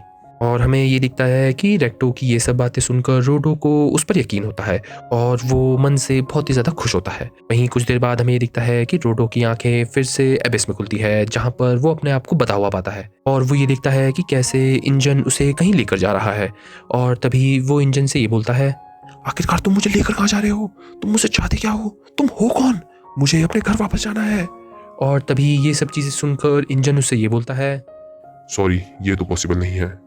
जहाँ से तुम आ रखे हो, द सिटी, हम उसे स्पेयर बोलते हैं और वो बदलती रहती है। और वैसे भी यहाँ से आसमान में पहुँचना बहुत ज़्यादा मुश्किल है और वैसे भी बहुत सारी चीज़ें होती हैं जो मैं तुम्हें नहीं बता सकता। जिसके बाद हमें ये दिखता है कि ये सब चीज़ें सुनकर तो रोडो और भी ज़्यादा गुस्से में आने लगता है और वो इंजन से ये बोलता है, मुझे नहीं पता, मुझे सब चीज़ें जाननी है। मुझे ये जाननी है कि तुम कौन हो, तुम्हारे अंदर ये पावर कैसी है, और मुझे इन सब चीज़ों के बारे में जानना है कि मॉन्स्टर क्या है, ताकि मैं और ज़्यादा ताकतवर हो पाऊँ और मैं वापस जाकर उन सबसे पता ले पाऊँ जिन्होंने मुझे यहाँ पहुँचाया है। और हमें ये दिखता है कि इंजन भी रोडो की ये सब बातें सुनकर उससे ये बोलता है कि कैसे अगर वो जानना ही चाहता है तो उसे वो एक जगह लेकर जाएगा। और ऐसा ही होता है। हमें ये दिखता है कि कुछ देर बाद इंजन रोडो को एक जगह लेकर जाता है जहाँ पर कुछ गाड़ियाँ होती हैं और ऐसा लग रहा होता है कि वहाँ पर लोग भी हैं। और इंजन रोडो को वहीं बधा हुआ छोड़कर उसे अलविदा कहकर वहाँ से चले जाता है। और रोडो तो इंजन की हरकत देखकर बहुत ज़्यादा गुस्सा करता है क्योंकि उसने तो बताया नहीं कि वो है कहाँ। पर तभी रोडो अपने आजू बाजू देखता है कि वहाँ पर बहुत सारे लोग भी आ जाते हैं और वो लोग उसे देखकर ये बोलते हैं, आखिर ये बच्चा है क्या? क्या क्या ये वही बच्चा है? क्या ये स्पिरिट है? स्पिरिट है ये? और ऐसा ही करते हुए एक इंसान रोडो के पास आता है और उससे पूछता है कि आखिरकार रोडो आया कहाँ से है। जिसके बाद रोडो उसे ये बोलता है, मैं वहीं से आया हूँ, ऊपर से, शायद तुम लोग उसे स्पेयर बोलते हो। जिसके बाद हमें ये दिखता है कि वो सब इंसान अपना मास्क उतार देते हैं स्पेयर का नाम सुन के और वो लोग रोडो से पूछताछ करने लगते हैं कि आखिरकार वो वहाँ से कैसे आया। और हमें ये दिखता है कि कैसे वो सब लोग बहुत ही इंटरेस्टेड होते हैं रोडो की सिटी के बारे में जानने के लिए। पर रोडो तो उनसे थोड़ा घबराने लगता है। पर हमें ये दिखता है कि वो इंसान तो रोडो से बहुत प्यार से बात करते हैं और उसे आज़ाद करने की भी बातें करते हैं, जिससे रोडो को ये लगता है कि शायद वो लोग अच्छे हैं। पर तभी अचानक से हमें ये दिखता है कि वो लोग तो रोडो को आज़ाद करने की बजाय उसे और भी अच्छे से कैद कर देते हैं और रोडो खुद भी इस चीज़ से बहुत कंफ्यूज होता है। पर तभी वही इंसान रोडो से ये बोलता है, अच्छा, तो तुम स्पेयर से ही हो। अच्छा हुआ तुम हमें जिंदा मिल गए, वरना तो तुम जैसे लोगों की सिर्फ लाशें ही मिलती हैं। पर अब जबकि तुम हमें जिंदा मिले हो तो तुम्हारा बहुत ज्यादा प्राइस मिलेगा। तुम्हारे हाथ, कान, आंखें, मुंह, हर चीज बहुत महंगी बिकेगी। जिससे रोडो को कुछ समझ नहीं आ रहा होता कि आखिरकार वो लोग उसके साथ ऐसा क्यों कर रहे हैं। जिसे सुनने के बाद वो इंसान ये बोलता है, अच्छा, तो तुम ये जानना चाहते हो कि हम ये सब क्यों कर रहे हैं? क्योंकि हम तुम लोगों से बहुत ज्यादा नफरत करते हैं। तुम लोगों का क्या है, तुम लोग हमेशा ही अपना कचरा, कूड़ा, लोग, सब चीजें हमारे घर में फेंकते हो। और तुम्हें क्या लगता है कि हम तुमसे नफरत क्यों करते हैं? तुम्हारे कूड़े की वजह से हमारी हवा सांस लेने लायक नहीं है, हमारे लोग मरते हैं और मॉन्स्टर्स पैदा होते हैं। तो तुम्हें क्या लगता है अगर कोई स्पेयराइट हमारे सामने आएगा तो हम उसे जिंदा छोड़ देंगे? वैसे भी तुम लोग सब मरे हुए आते हो, पर मैंने पहली बार एक जिंदा देखा है। तो तुम्हें क्या लगता है कि तुम ऐसे ही चले जाओगे? और हमें ये दिखता है कि ये सब चीज़ें बोलकर वो इंसान गुस्से में रूडो को बहुत ही कूड़ा कचरा खिलाने लगता है। और वहाँ पर सभी लोग इस चीज़ का मज़ा ले रहे होते हैं। पर तभी हमें ये दिखता है कि वो इंसान रूडो को एक और बार कचरा खिला ही रहा होता है कि अचानक से रूडो उसके हाथ ही चबा जाता है, जिससे वो इंसान दर्द के मारे बहुत ही ज़्यादा चिल्लाने लगता है। और हमें ये दिखता है कि रूडो की आंखों पर बहुत ही ज़्यादा गुस्सा होता है और वो गुस्से में ही अपनी सारी चेन्स भी तोड़ देता है। और वो उन लोगों से ये बोलता है, आखिरकार तुम कचरा कह किसको रहे हो? मैंने वहां पर भी यही सहा था कि लोग इंसानों को कचरा बोल रहे हैं, और मैं यहाँ पर भी यही देख रहा हूँ कि तुम किसी और को कचरा बोल रहे हो। तुम जिसे कचरा कहते हो उनमें भी जान है। और ये सब चीज़ें बोलकर हमें ये दिखता है कि रूडो के अंदर से तो अलग ही रोशनी आने लगती है और वो अंदर से एकदम पागल हो जाता है। और वो बहुत ही गुस्से में उन सब लोगों को देख रहा होता है, जिससे वहाँ पर मौजूद सभी लोगों की तो फट जाती है। और हमें ये दिखता है कि ये सब चीज़ें इंजन बहुत ही दूर से देख रहा होता है और वो ये बोलता है, आखिरकार मैं सही था, इस बच्चे में कुछ तो अलग बात है। तो मैं सही था, ये हमारे जैसा ही है। पर मुझे यकीन नहीं था कि एक स्पेराइट भी एक गिवर बन सकता है। जिसके बाद हमें ये दिखता है कि गुस्से लूडो के आजू बाजू सभी चीज़ें उड़ने लगती हैं। पर तभी वो उन सब उड़ती हुई चीज़ों में से एक चेन पकड़ लेता है, जो अपने आप ही एकदम ट्रांसफॉर्म हो जाती है और एक हथियार में बदल जाती है। और हमें ये दिखता है कि वो लोग भी रूडो पर हमला करने के लिए जाते हैं। और हमें उन लोगों से ये पता चलता है कि कैसे एक गिवर अपने ऑब्जेक्ट के बिना कुछ भी नहीं है। तो वो लोग रूडो से उसकी चेन अलग करने की कोशिश करते हैं और वो लोग इसमें कामयाब भी हो जाते हैं। और वो लोग खुशी मना ही रहे होते हैं कि अचानक से रूडो एक टायर पकड़ लेता है और हमें ये दिखता है कि वो टायर भी अचानक से एक हथियार में बदल जाता है, जिसे देखकर इंजन तो बहुत ज़्यादा खुश होता है, पर उन लोगों की तो एकदम फट जाती है। और ऐसे ही कुछ देर बाद हमें ये दिखता है कि रूडो ने तो वहाँ पर मौजूद सभी लोगों को हरा दिया है और अचानक से वहाँ पर इंजन भी आ जाता है, जो उसे कंट्रोल रहने की सलाह देता है। और हमें ये दिखता है कि रूडो भी वापस कंट्रोल में आ जाता है और रूडो इंजन से ये पूछता है कि आखिरकार उसने यहाँ करा क्या। पर तभी इंजन ये बोलता है, रूडो, मुझे माफ करना, मैंने तुम्हें यहाँ अकेला छोड़कर गलती तो करी थी, पर मैं ये भी चाहता था कि मैं एकदम श्योर हो जाऊं कि तुम वही हो जिसे मैं ढूंढ रहा हूँ। चलो, मैं तुम्हें सब कुछ बताने के लिए तैयार हूँ, पर उसके बदले मैं चाहता हूँ कि तुम हमारे साथ काम करो। हम जैसे क्लीनर्स को तुम्हारी बहुत ज्यादा जरूरत है। जिसे सुनकर रूडो थोड़ा कंफ्यूज होता है। सीन शुरू होते ही हमें ये दिखता है कि इंजन और रूडो एक डॉक्टर के पास आए होते हैं और तभी इंजन एक इंसान से बात करने लगता है और वो उस इंसान को ये बताता है कि कैसे उसे इस एबिस के अंदर एक नेचुरल मिल गया है, जिससे वो इंसान सुनकर काफ़ी चौंक जाता है। और इंजन उस इंसान को रूडो के बारे में और भी चीज़ें बताता है और वो ये बताता है कि कैसे रूडो अब उनके साथ जुड़ने वाला है। जिसे सुनकर रूडो इंजन से ये बोलता है, हे, मैंने तो तुमको अभी तक कोई जवाब नहीं दिया है कि मैं तुम्हारे साथ जुड़ूंगा कि नहीं जुड़ूंगा। मुझे तो बस इंफॉर्मेशन चाहिए। जिसे सुनकर इंजन उससे ये बोलता है, तो तुम्हें अभी तक ये नहीं पता चला कि तुम कहाँ हो? तुम उस जगह हो जहाँ पर कोई भी चीज तुम्हें फ्री नहीं दी जा सकती। तो अगर तुम्हें मुझसे कोई भी इंफॉर्मेशन चाहिए तो तुम्हें वो करना पड़ेगा जो मैं चाहूँ। और अगर तुम ये नहीं चाहते हो तो तुम यहाँ पर किसी से भी पूछ सकते हो कि तुम्हें घर वापस कैसे जाना है। पर मुझे तो ये लगता है कि शायद तुम्हें इतना तो यकीन आ गया होगा कि तुम किसी को भी ये नहीं बता सकते कि तुम कहाँ से आए हो, क्योंकि अब तो तुम्हें पता चल ही गया है कि स्पेयर के बारे में हम लोग क्या सोचते हैं। और हमें ये दिखता है कि रूडो तो इंजन की इन सब बातों को सुनकर ये रियलाइज़ कर लेता है कि इंजन सही बोल रहा है। तभी हमारा सीन शिफ्ट हो जाता है और हमें ये दिखता है कि रूडो और इंजन एबिस के अंदर ही एक शहर में आ रखे हैं, जहाँ पर रूडो इतने टाइम बाद कुछ खा रहा है। और तभी वो ये सब खाते हुए अपने मन में ये सोचने लगता है, आखिरकार मैं हूँ कहाँ? मुझे तो लग रहा था कि एबिस के अंदर सिर्फ कूड़ा फेंकते हैं और इंसानों को मारने के लिए फेंकते हैं, पर ये तो एकदम अलग ही दुनिया है। जिसके बाद हमें ये दिखता है कि रूडो और इंजन आपस में अपना एक असली इंट्रोडक्शन करते हैं और रूडो भी इंजन से बिना समय बर्बाद किए यहाँ के बारे में पूछने लगता है। जिसके बाद इंजन उससे ये बोलता है, देखो रूडो, अब मैं तुम्हें एक चीज समझाने वाला हूँ, तो सुनो। ये दुनिया तुम्हारी दुनिया से काफी अलग है। हम भले ही एक जगह पर रहते हैं, पर ये जगह अपने आप में ही एक बहुत बड़ा खजाना है। तुम्हें ये तो दिख गया है कि यहाँ पर क्या क्या हो सकता है। सबसे पहले तुम्हें इमोशन के बारे में समझना पड़ेगा, क्योंकि इस दुनिया में इमोशन ही सबसे बड़ी पावर है। इस दुनिया में हम इमोशन को एनर्जी में भी कन्वर्ट कर सकते हैं, जिसे हम एनिमा बोलते हैं। और अगर ये एनिमा एक साथ मिल जाए तो ये कभी कभी बहुत ही भयानक रूप ले सकता है, जैसा तुमने देख लिया है। जो भी तुम्हें ट्रेश बीज मिले थे वो सब एनिमा से ही बने हुए हैं, और वो उसी कूड़े घर में रहते हैं जहां पर तुम गिरे थे। तो तुम्हें ये तो दिख ही गया होगा कि वो ट्रेश बीज कितने ताकतवर हो सकते हैं। पर अगर तुम्हें उनको हराना है तो तुम्हें भी एनिमा के यूज करना पड़ेगा, क्योंकि तुम्हें अगर किसी भी एनिमा वाली चीज को हराना है तो तुम्हारे अंदर भी एनिमा होना चाहिए। यहीं पे हम लोग काम आते हैं, क्योंकि हमें इस दुनिया में गिवर्स बोला जाता है। हम अपने एनिमा को कंट्रोल कर सकते हैं और किसी भी ऐसी चीज में डाल सकते हैं जो हमारे एनिमा से मैच करे, जैसे मेरा छाता और तुम्हारे ग्लव्स। और हमें ये दिखता है कि अपने ग्लव्स के बारे में ये सब बातें सुनकर रूडो तो एकदम चौंक जाता है। पर इंजन यही नहीं रुकता। इंजन रूडो को ये भी बताता है कि कैसे उनकी गैंग का नाम क्लीनर है, और वो लोग इस दुनिया में उन्हीं ट्रेश बीस्ट को हराते हैं जो इंसानों के लिए खतरा बन सकते हैं। और वो फिर से रूडो को अपनी गैंग को ज्वाइन करने को बोलता है, जिसे सुनने के बाद रूडो इंजन से ये बोलता है, अच्छा तो ये हमारी डील है। अगर मैंने तुम्हें हाँ कह दिया तो तुम पक्का ना मुझे ऊपर जाने का रास्ता बताओगे। पर हमें तो ये दिखता है कि इंजन तो रूडो से सच बोल देता है, और वो रूडो से ये बोलता है कि कैसे उसे रत्ती भर भी ये अंदाज़ा नहीं है कि वो वापस घर कैसे जा सकता है। जिसे सुनकर रूडो तो इंजन पर बहुत ही ज़्यादा भड़कने लगता है। और तभी इंजन रूडो से ये बोलता है, तो क्या हुआ अगर मुझे नहीं पता? मेरे बॉस को तो पता है।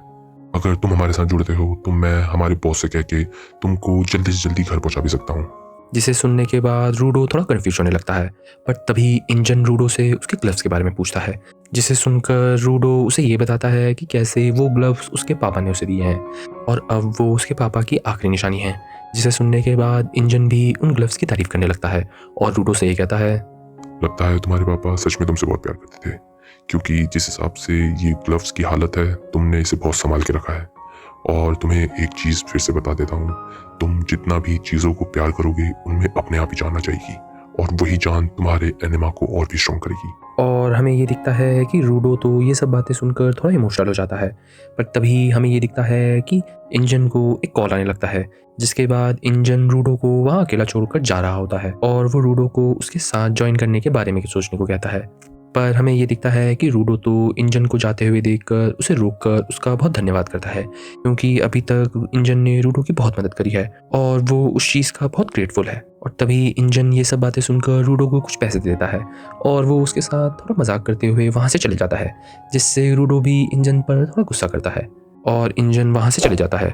तभी कुछ देर बाद हमें ये दिखता है कि रूडो एक जगह पर खड़ा होता है कि अचानक से उस पर एक बिल्ली हमला कर देती है, और वो उसके सारे पैसे लेकर भाग जाती है, और रूडो भी तुरंत ही उस बिल्ली का पीछा करने लगता है।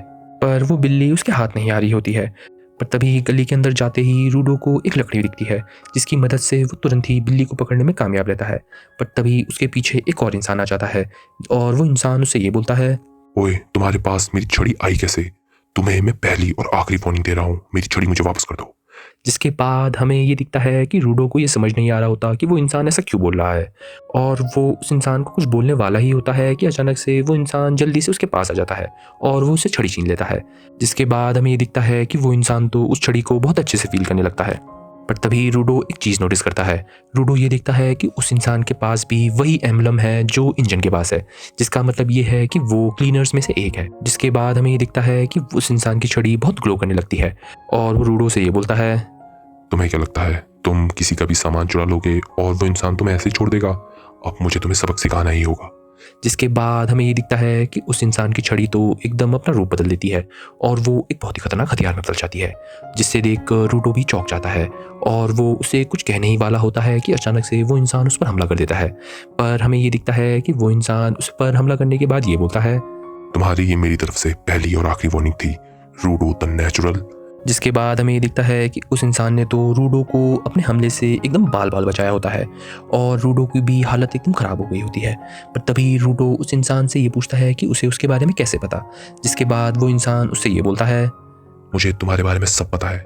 मुझे इंजन ने तुम्हारे बारे में सब कुछ बता दिया था, पर मुझे उसने ये नहीं बताया था कि तुम कितने बड़े चोर हो।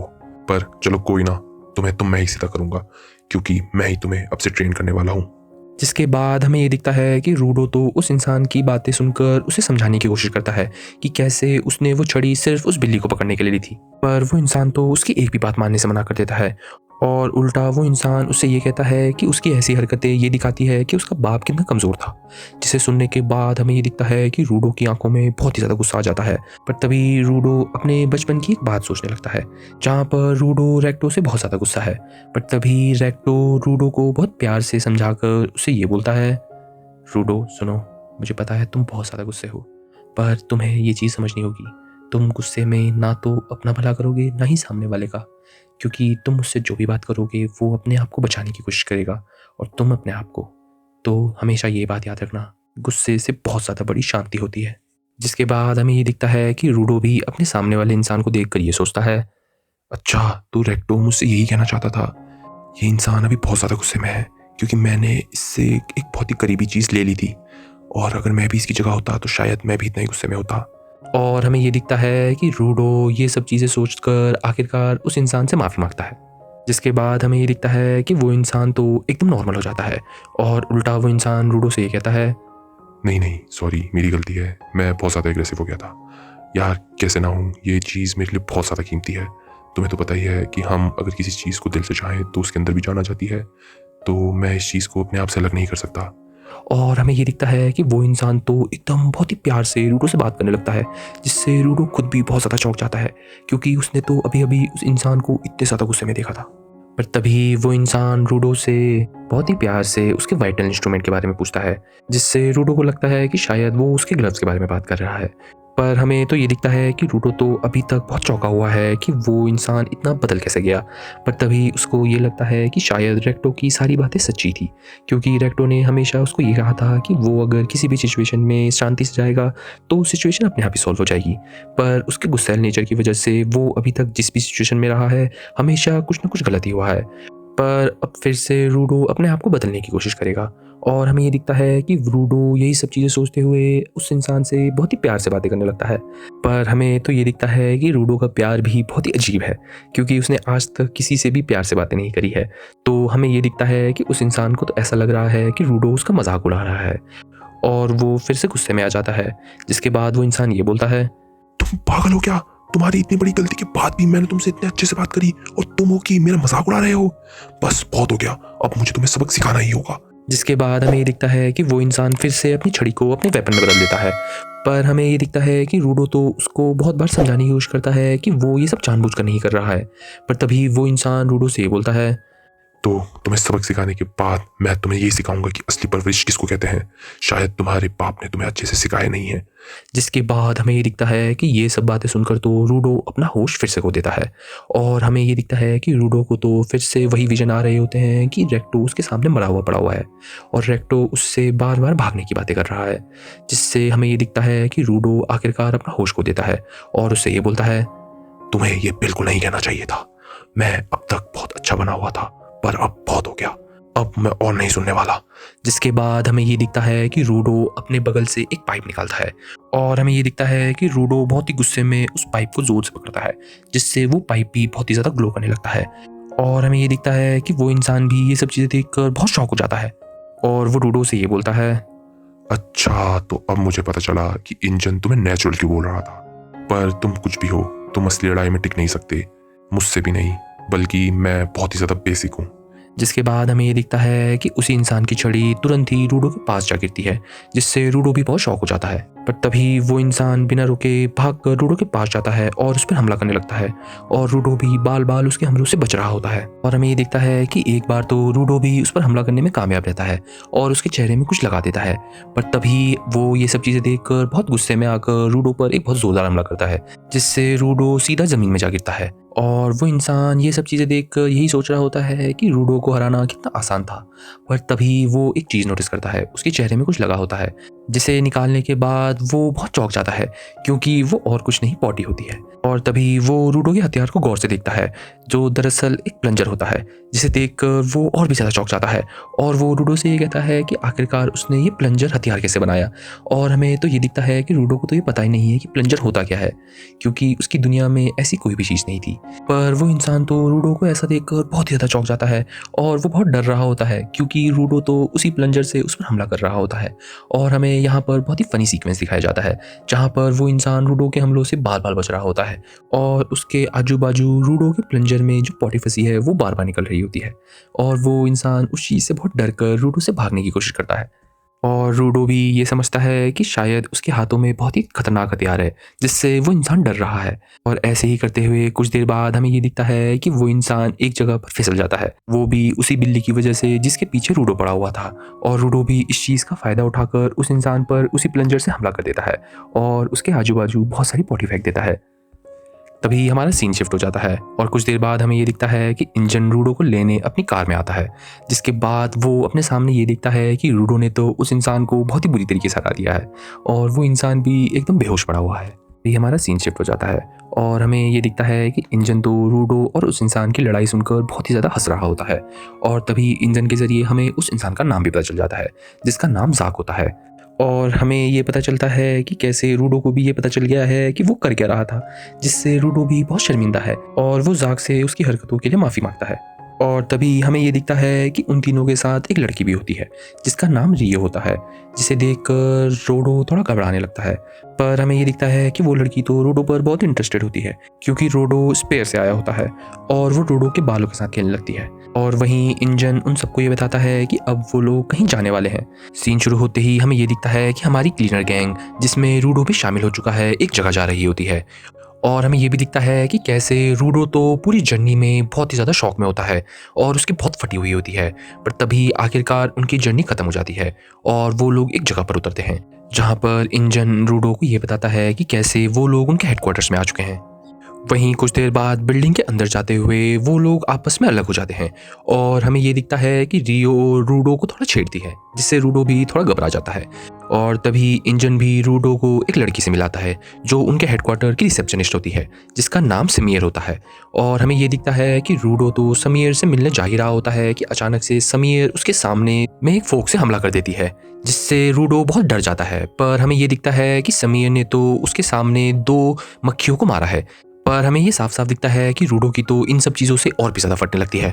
पर तभी समीर रूडो से ये बोलती है, तो आखिरकार मिस्टर नेचुरल, तुमसे मिलकर अच्छा लगा। मुझे इंजन ने पहले ही तुम्हारे बारे में सब कुछ बता दिया है और मुझे सब पता है कि तुम क्या कर सकते हो और क्या नहीं। पर तुम्हें बुरा तो नहीं लगेगा ना अगर मैं फिर से तुम्हें चेक कर लूँ?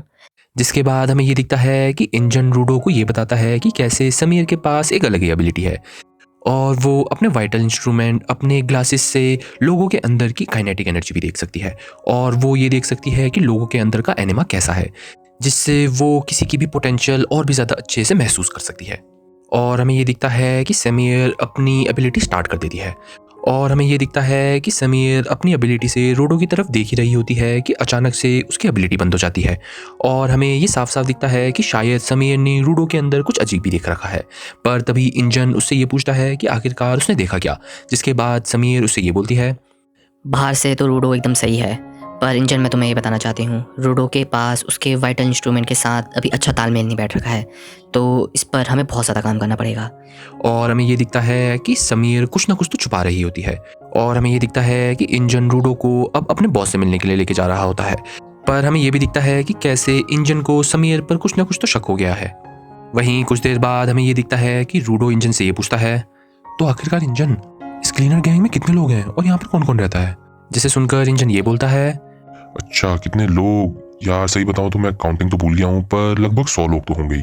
अगर तुम देखोगी कि जो लोग बाहर जाते हैं, जो लोग मॉन्स्टर को मारते हैं, तो उन सबको मिला के करीबन 150 के आसपास होंगे।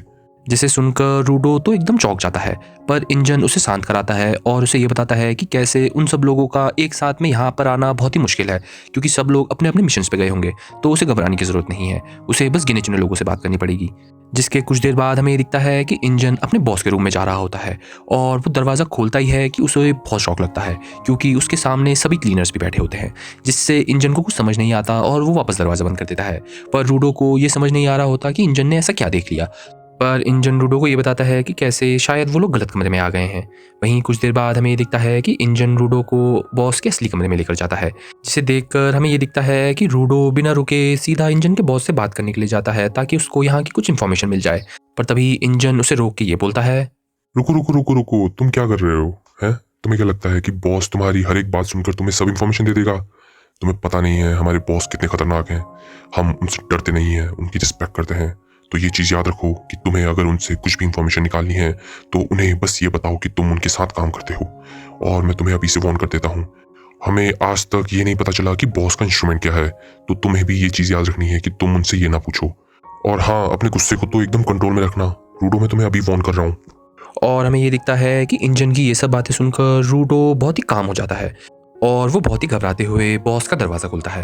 पर तभी दरवाज़ा खोलते ही वो लोग ये देखते हैं कि उस कमरे में तो कोई भी नहीं है, और तभी उनके पीछे समीर भी आ जाती है, जो उनसे ये बोलती है, अरे मैं तो तुमको ये बताने ही भूल गई थी, हमारे बॉस एक बिजनेस ट्रिप पर गए हैं और शायद उन्हें थोड़ा सा टाइम लगेगा आने में। जिसे सुनकर रूडो और इंजन थोड़ा निराश हो जाते हैं। पर तभी इंजन समीर से ये पूछता है कि आखिरकार बॉस कब तक आ सकते हैं, जिससे समीर उन्हें ये बताती है कि अभी उन्हें खुद नहीं पता कि बॉस को आने में कितना टाइम लग सकता है। और हमें ये दिखता है कि समीर की ये सब बातें सुनकर इंजन रूडो को ये बताता है कि जब तक बॉस नहीं आते वो लोग कुछ भी नहीं कर सकते। पर तभी हमें दिखता है कि रियो भी वहाँ आ जाती है और रियो इंजन और रूडो से ये बोलती है, अच्छा तो तुम्हारे पास अभी कोई काम नहीं है तो तुम लोग हमारे काम में आ सकते हो अगर तुम चाहो तो। वैसे भी रूडो, तुम मुझे देखकर और भी ज़्यादा अच्छे से सीख सकते हो, जिससे हम दोनों एक दूसरे को और भी अच्छे से जान सकते हैं। जिससे सुनने के बाद हमें ये दिखता है कि रूडो की तो और भी ज़्यादा फटने लगती है। वही हमारा सीन शिफ्ट हो जाता है और कुछ देर बाद हमें ये दिखता है कि समीर, रियो, रूडो और इंजन को उनका मिशन बताती है, जहाँ पर वो ये बोलती है, देखो गाइस, ये बहुत ही सिंपल मिशन है। एक शहर है पॉल्यूटेड जोन के पास, उसने हमारी मदद मांगी है क्योंकि उनके आजू बाजू कुछ ट्रेश बीस्ट हमला कर रहे हैं और वो ये चाहते हैं कि हम उनकी मदद करें। जिसे सुनने के बाद हमें ये दिखता है कि रूडो समीर से पॉल्यूटेड जोन के बारे में पूछता है, जिसके बाद समीर रूडो को मैप दिखाकर ये समझाती है कि कैसे ये पूरी दुनिया कुछ पार्ट्स में डिवाइडेड है। कुछ पार्ट्स ऐसे हैं जो पॉल्यूटेड जोन कहलाते हैं, जहाँ पर इंसानों का रहना एकदम मुश्किल है और जहाँ पर ट्रेश बीस्ट ही ज़्यादातर रहते हैं, और कुछ पार्ट्स ऐसे हैं जहाँ पर इंसान रहते हैं, जिसे क्लीन जोन बुलाते हैं। और इन पॉल्यूटेड जोन में से भी कुछ ऐसे जोन होते हैं जो बहुत ही ज़्यादा डेंजरस होते हैं, खासकर वो जोन जिन्हें नो मैंस लैंड बुलाया जाता है, क्योंकि वहाँ पर रहना तो क्या, वहाँ पर 2 मिनट सांस लेना भी बहुत ही ज़्यादा मुश्किल होता है। और वो वही जोन है जहाँ पर रूडो पाया गया था। और समीर रूडो को ये भी बताती है कि कैसे ये किसी जादू से कम नहीं है कि आखिरकार इंजन ने रूडो को वहाँ पर पाया और उसको बचाया। पर हमें ये दिखता है कि समीर भी इंजन से ये पूछती है कि आखिरकार वो वहाँ कर क्या रहा था। पर हमें ये दिखता है कि इंजन समीर से बहाने बनाने लगता है और उसे असलियत में नहीं बताता कि वो वहाँ कर क्या रहा था। और तभी हमें ये दिखता है कि समीर रूडो को ये भी बताती है कि कैसे बाकी सब पॉल्यूटेड जोन में कुछ देर तक बिना मास्क के रहा जा सकता है, पर खासकर नो मैन लैंड पे अगर तुम बिना मास्क के 15 मिनट भी बाहर रहते हो तो तुम्हारा मरना तय है। जिसके बाद हमें ये दिखता है कि रूडो तो ये सब सुनकर बहुत ही ज़्यादा शौक में होता है। तभी कुछ देर बाद हमें ये दिखता है कि रियो और उसकी सारी टीम साथ में मिलकर उस जगह पर पहुँच जाती हैं जहाँ पर क्लीनिंग होनी है। और तभी रियो रूडो से ये बोलती है, तो तुम्हें मेरे पास ही रहना है, हाँ? याद रखना, तुम्हें मुझे क्लोजली ऑब्जर्व करना है ताकि तुम्हें कुछ ना कुछ तो आ जाएगा। और रूडो भी उसकी सब बातों को हाँ करता है। पर हमें ये भी दिखता है कि कैसे रूडो मनी मन ये सोच रहा होता है कि आखिरकार वो नो मैंस लैंड में कितनी देर तक बिना मास्क के रहा था, और वो ये भी सोच रहा होता है कि कैसे क्या उसके शहर में भी ये पता है कि ऐसे एबिस के नीचे पूरी दुनिया बस रखी है और यहाँ पर लोग भी रहते हैं।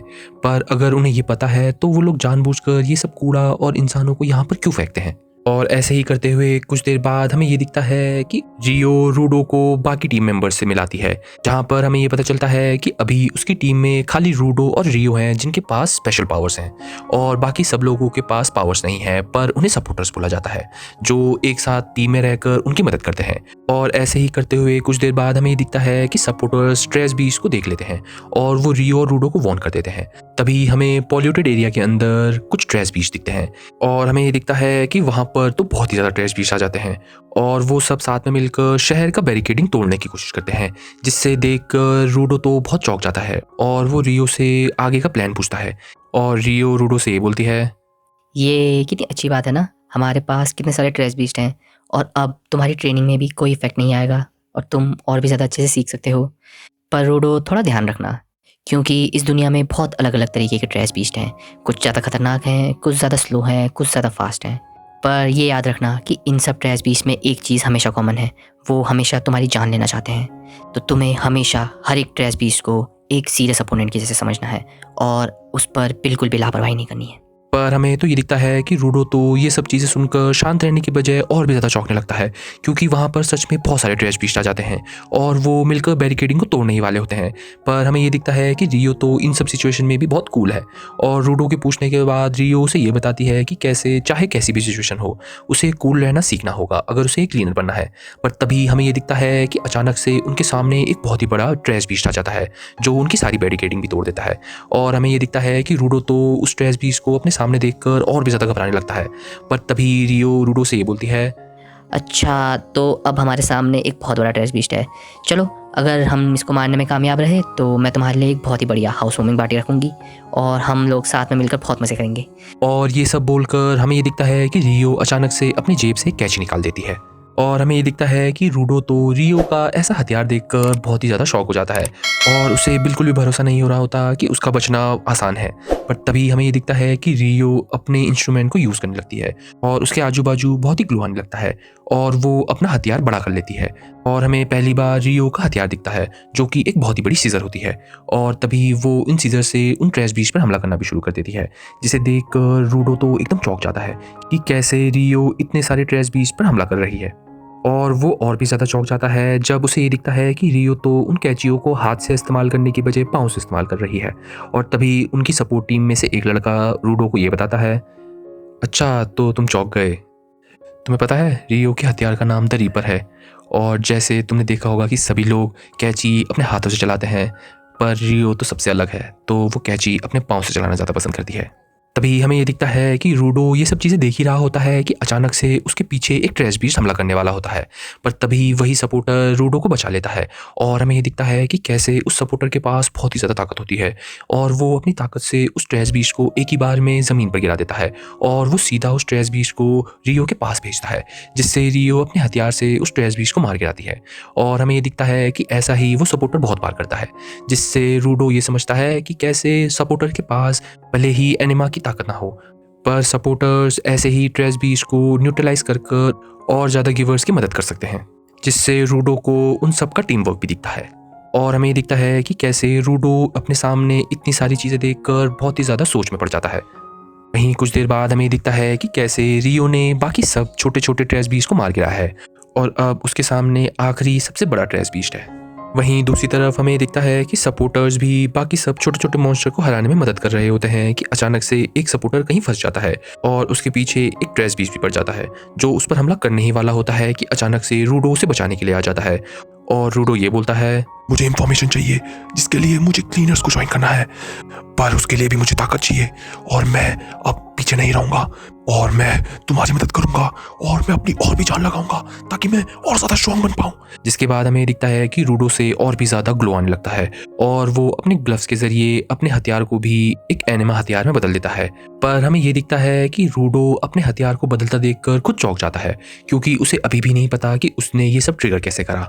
और तभी उसके सामने रियो भी आ जाती है जो उसको उस बीस्ट को हराने में मदद करती है और वो रूडो की ये सब हरकतें देखकर रूडो से ये बोलती है, कॉन्ग्रेचुलेशन रूडो, आखिरकार तुम सीख रहे हो कि कैसे अपने टीम वालों की मदद करनी है। जिसके बाद हमें दिखता है कि वो सब लोग चैन की सांसें ले ही रहे होते हैं कि अचानक से वापस से वही बड़ा वाला ट्रैश बीस्ट उनके पीछे आ जाता है और रियो से हमें ये पता चलता है कि कैसे ये वाला ट्रैश बीस्ट उनके वाइटल इंस्ट्रूमेंट से भी नहीं मर रहा है और वो बार बार रीजेनरेट हो रहा है, जिससे उन सबको ये समझ नहीं आ रहा है कि आखिरकार वो लोग करें क्या। जिसके बाद वो लोग ये डिसाइड करते हैं कि वो लोग अलग हो जाएंगे और सपोर्टर्स बाकी शहर वालों को ये वार्न करेंगे कि अपनी सेफ्टी और भी ज़्यादा बढ़ानी पड़ेगी और रियो फिर से उस ट्रैश बीस्ट से लड़ने चले जाएगी। जिसके बाद हमें ये दिखता है कि रूडो तो वहाँ पर अकेला पड़ जाता है। अभी कुछ देर बाद हमें दिखता है कि रियो सीधा उस मॉन्स्टर के अंदर पहुंच जाती है और वो अपने इंस्ट्रूमेंट से और भी ज़्यादा मॉन्स्टर को डैमेज देने लगती है। पर तभी रियो को एक अजीब चीज़ भी दिखती है।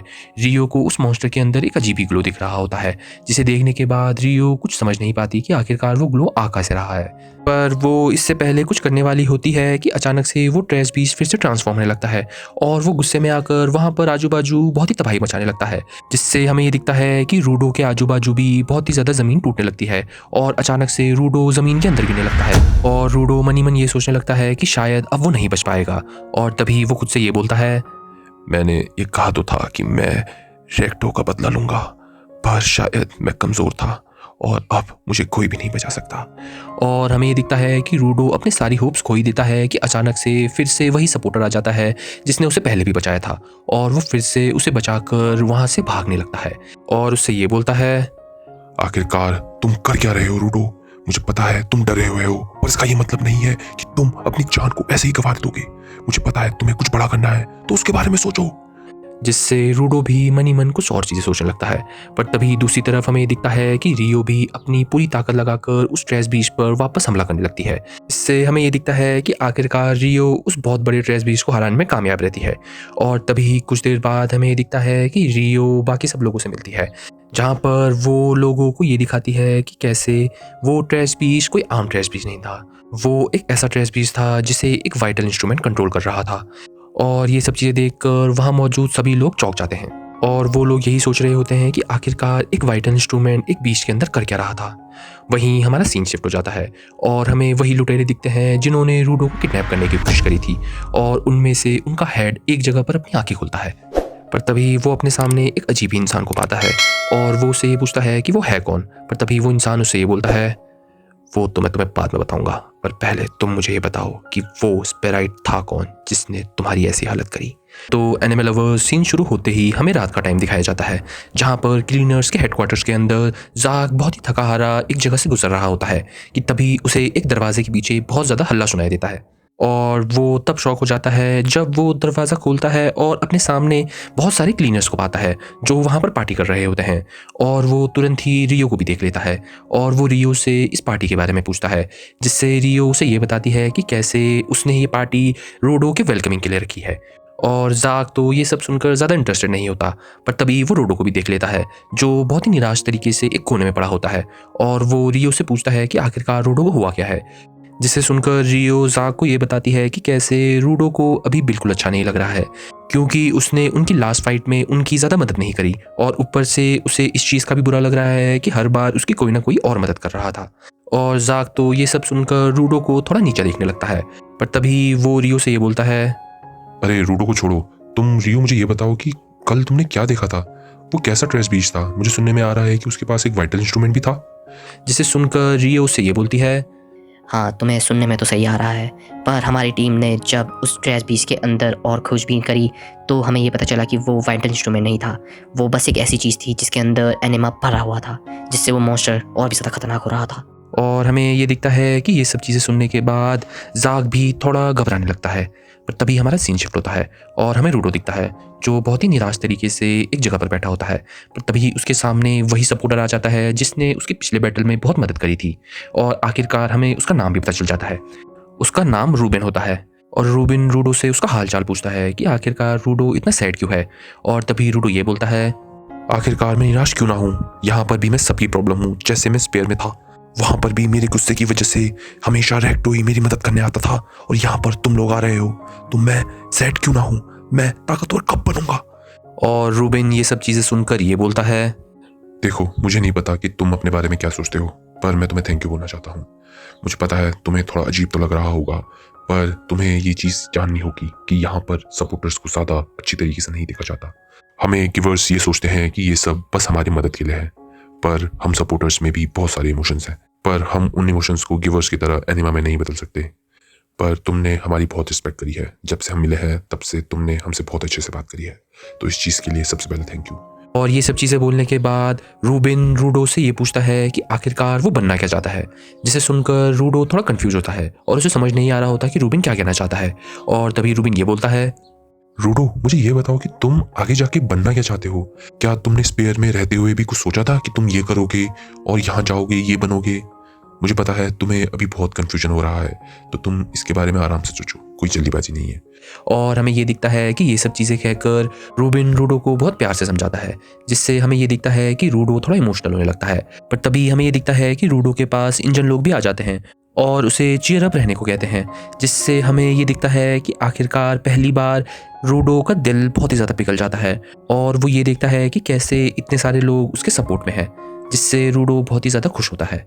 तभी कुछ देर बाद हमारा सीन शिफ्ट हो जाता है और हमें वही गुंडा दिखता है जिसने रूडो को किडनैप करने की कोशिश करी थी, पर उसकी हालत कुछ अच्छी नहीं होती और हमें ये दिखता है कि उसे एक इंसान मार देता है, जिसके बाद वो इंसान ये बोलता है, अच्छा, तो स्पेयर के होने के साथ साथ ये गिवर भी है। ये तो एक बहुत ही ज़्यादा अच्छा गिफ्ट बनेगा। जिसके बाद हमारा सीन शिफ्ट हो जाता है और हमें ये दिखता है कि समीर ने अपने सामने बहुत सारे क्लीनर्स को बुलाया होता है, जिसमें जाक और रूडो भी शामिल होते हैं। पर तभी जाक रूडो को देखकर ये बोलता है, समीर, मैंने माना कि तुमने हमें इमरजेंसी में इतनी जल्दी बुलाया है, पर हमारे साथ एक ट्रेनी क्या कर रहा है? ये तो अभी तक हमारी गैंग में शामिल भी नहीं हुआ है, क्योंकि बॉस ने अभी तक इसको देखा तक नहीं है। जिसे सुनने के बाद समीर ये बोलती है, मुझे मत बताओ जाक कि मुझे क्या करना है। मैं उसको बुलाऊंगी जो इस टास्क में सबसे ज़्यादा काम आ सकता है, और मुझे ये लग रहा है कि लूडो की स्किल्स इस टास्क में बहुत ज़्यादा काम आ सकती है। जिसके बाद हमें ये दिखता है कि समीर उनको उनका टास्क बताती है और वो ये बताती है कि कैसे एक इंसान ने उनकी मदद मांगी है, क्योंकि वो एक बार एक पॉल्यूटेड एरिया के पास से निकल रहा था कि अचानक से एक ट्रेस बीस्ट ने उसका सामान चुरा लिया और वो सामान बहुत ही ज़्यादा कीमती है। तो वो इंसान ये चाहता है कि वो लोग उनका सामान जल्दी से जल्दी उसके पास लेकर आएं। पर तभी समीर ये बोलती है, पर जाक, तुम्हें पता है इन सब चीज़ों में से सबसे ज़्यादा इम्पोर्टेंट चीज़ क्या है? क्या तुम्हें पता है कि वो इंसान किस सामान की बात कर रहा है? वो इंसान एक और जिंदा स्पेराइट की बात कर रहा है। जिसे सुनकर हमें ये दिखता है कि रूडो तो बहुत चौंक जाता है। पर तभी समीर रूडो को ये भी बताती है कि कैसे अगर वो उस स्पेराइट को लाने में कामयाब रहते हैं तो क्या पता वो लोग वापस जाने का भी रास्ता ढूंढ सकते हैं। जिससे हमें ये दिखता है कि रूडो थोड़ा मन ही मन में घबरा रहा होता है, क्योंकि वो अभी भी अपने पुराने फेलियर के बारे में ही सोच रहा होता है। पर तभी रूबिन भी उसे थोड़ा कॉन्फिडेंस देता है और तभी हमें ये दिखता है कि समीर जाक से एक चीज़ कहती है। वो जाक को ये बताती है कि कैसे वो इस मिशन पर पहले सिर्फ इंजन को भेजने वाली थी, पर उसने इंजन को इसलिए नहीं भेजा क्योंकि इंजन कहीं बिजी हो गया था, पर उसने इंजन से रिकमेंडेशन ली, जिसके बाद इंजन ने सीधा सीधा जाक को रिकमेंड करा। जिससे हमें ये भी दिखता है कि कैसे जाक बहुत खुश हो जाता है और कहीं ना कहीं हमें ये भी पता चलता है कि कैसे जाक इंजन को बहुत ज़्यादा मानता है। और वहीं हमारा सीन शिफ्ट हो जाता है, जहाँ पर हमें ये दिखता है कि जाक उनकी टीम को लीड कर रहा होता है। वहीं उनकी ट्रिप के दौरान हमें ये दिखता है कि रूबिन रूडो को अपना लकी चार्म भी दिखाता है, जो कि एक हाथ की शेप का मेडल होता है, जिससे रूडो को ये लगता है कि कैसे रूबिन दिल का कितना साफ है। पर तभी उनके पीछे अचानक से एक और इंसान आ जाता है और वो एक लड़की होती है और हमें जल्दी ये भी पता चल जाता है कि कैसे इसी लड़की ने क्लीनर्स को यहाँ पर बुलाया है। और हमें ये दिखता है कि उस लड़की को देखकर रूडो खुद को रोक नहीं पाता और जल्दी से उसे स्पिराइट के बारे में पूछने लगता है। पर वो लड़की उसे ये बताती है कि कैसे जब उसने उस स्पिराइट को देखा था तो वो बहुत कमज़ोर था, तो उन्हें जल्दी से जल्दी उसे बचाना पड़ेगा। और हमें ये दिखता है कि रूडो को तो यही लग रहा होता है कि ये लड़की अपने लालच की वजह से ही ये सब चीज़ें कर रही हैं, पर वो उसके साथ जाने के लिए हाँ कर देता है। और ऐसे ही कुछ देर बाद वो लड़की उसे उस जगह पर लेके जाती है जहाँ पर वो ट्रेस बीच था। पर हमें रास्ते के दौरान जाक से ये भी पता चलने लग जाता है कि कैसे उसे इस लड़की पर एक शक हो रहा है और वो भी कंफर्म नहीं है कि उसका शक सही है कि नहीं। और ऐसे ही कुछ देर बाद वो लोग उस बिल्डिंग में पहुंच जाते हैं और वो लोग उस बिल्डिंग के अंदर जाने लगते हैं। पर तभी वो लड़की उन सबको धक्का देकर ये बोलने लगती है कि वो लोग जल्दी से जल्दी करें। और ऐसे ही अचानक से वो लोग ये देखते हैं कि उनके सामने कोई बैठा होता है और उन्हें ये लग रहा होता है कि शायद वो स्पेराइट है। पर गौर से देखने के बाद हमें ये दिखता है कि वो तो एक नॉर्मल सी गुड़िया होती है। और तभी अचानक से उनके आजू बाजू की ज़मीन धंसने लगती है और हमें ये दिखता है कि वो लड़की उन्हें अकेला छोड़कर वहाँ से भाग जाती है और वो कुछ ही देर में उस ज़मीन के अंदर चले जाते हैं। पर तभी वो लड़की वापस आकर उनसे कुछ बोलने लगती है कि अचानक से वो पिघल जाती है, जिससे उन सब क्लीनर्स को ये समझ नहीं आ रहा होता कि वहाँ चल क्या रहा है। पर तभी अचानक से अंधेरे से एक आवाज़ आती है जो ये बोलती है, तुम्हारा स्वागत है हम तुम्हारा इंतज़ार कर रहे थे, पर मुझे पता नहीं था कि तुम लोग इतने जल्दी आ जाओगे। चलो अब जल्दी से ये स्पिराइट हमारे हवाले कर दो। जिसके बाद हमें ये दिखता है कि जाक ये कहता है, यार मेरा शक सही था, अब क्या कर सकते हैं। चलो कोई ना, लगता है हम लोग रेडर्स के जाल में फंस चुके हैं।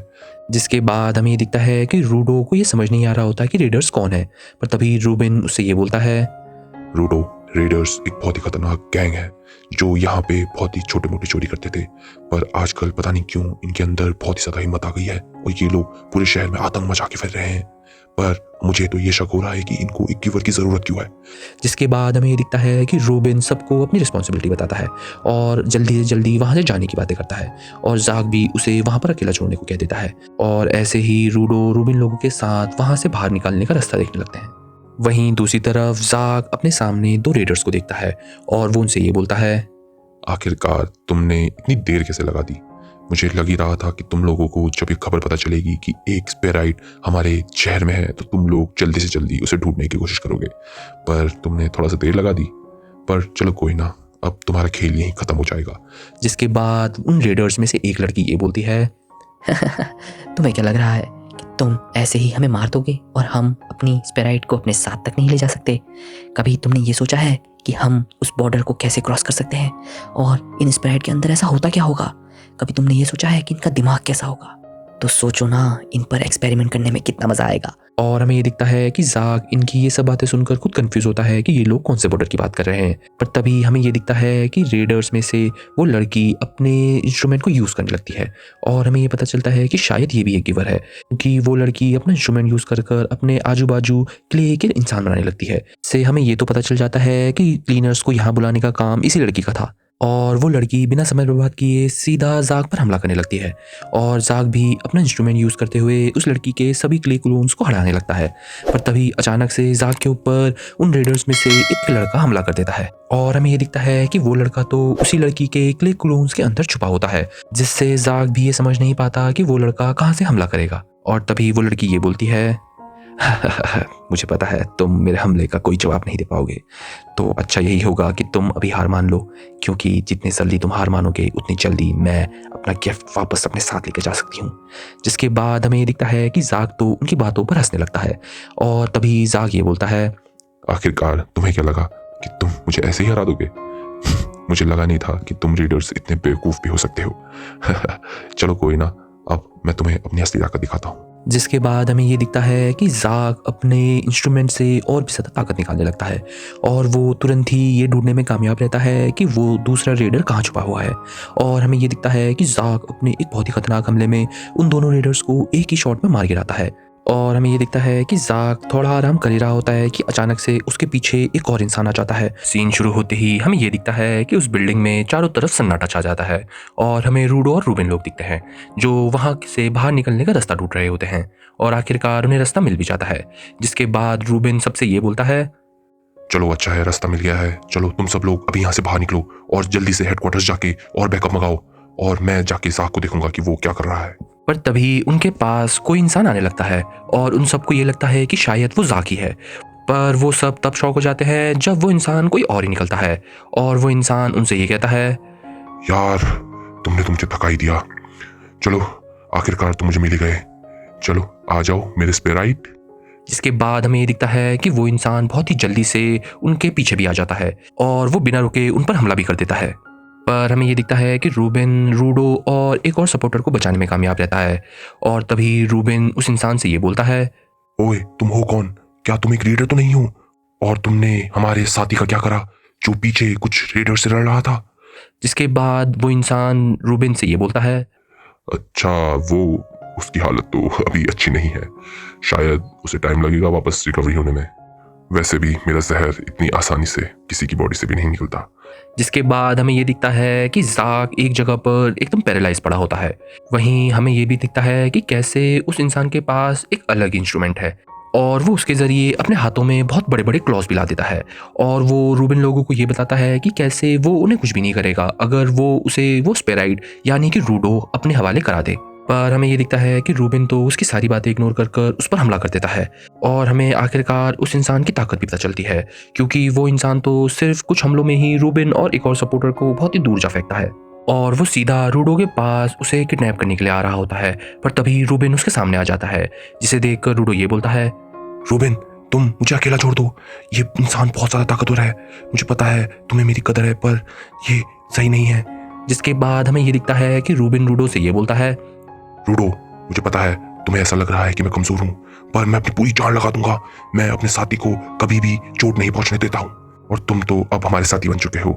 जिसके बाद हमें ये दिखता है कि रूबिन रूडो को थोड़ा शांत करने की कोशिश कर ही रहा होता है कि अचानक से वो इंसान रूबिन पर एक बहुत ही खतरनाक हमला कर देता है। और हमें ये दिखता है कि उस इंसान के क्लॉस तो रूबिन के आर पार हो जाते हैं और रूबिन को बहुत ही खतरनाक चोट लग जाती है। और तभी हमें ये दिखता है कि रूबिन की ऐसी हालत देखकर रूडो तो एकदम खो जाता है। रूडो के आंखों के सामने रूबिन का वही लकी चार्म गिरता हुआ दिखाया जाता है। जिसके बाद हमें रूडो का पास भी दिखता है, जिसमें हमें ये दिखता है कि रेक्टो ने एक दिन रूडो को अपने आप को बहुत ही गहरी चोट पहुंचाते हुए पकड़ लिया था।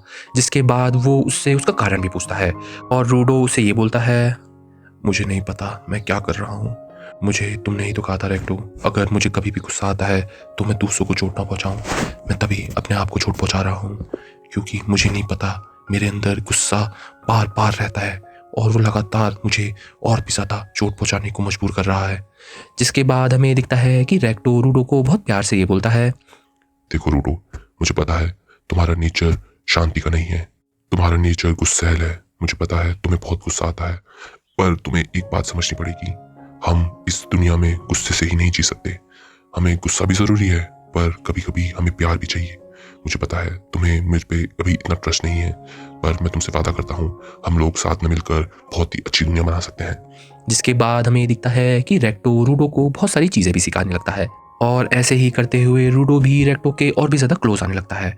पर तभी हमें ये दिखता है कि एक दिन रूडो और रेक्टो वॉल के पास कुछ बातें कर रहे होते हैं कि तभी रूडो अपने सामने एक अमीर साइड के इंसान को कुछ कूड़ा फेंकते हुए दिखता है और वो रेक्टो से ये पूछता है कि आखिरकार वो इंसान कर क्या रहा है। और रेक्टो उसे ये बताता है कि कैसे वो लोग बस अपना पुराना सामान फेंक रहे हैं।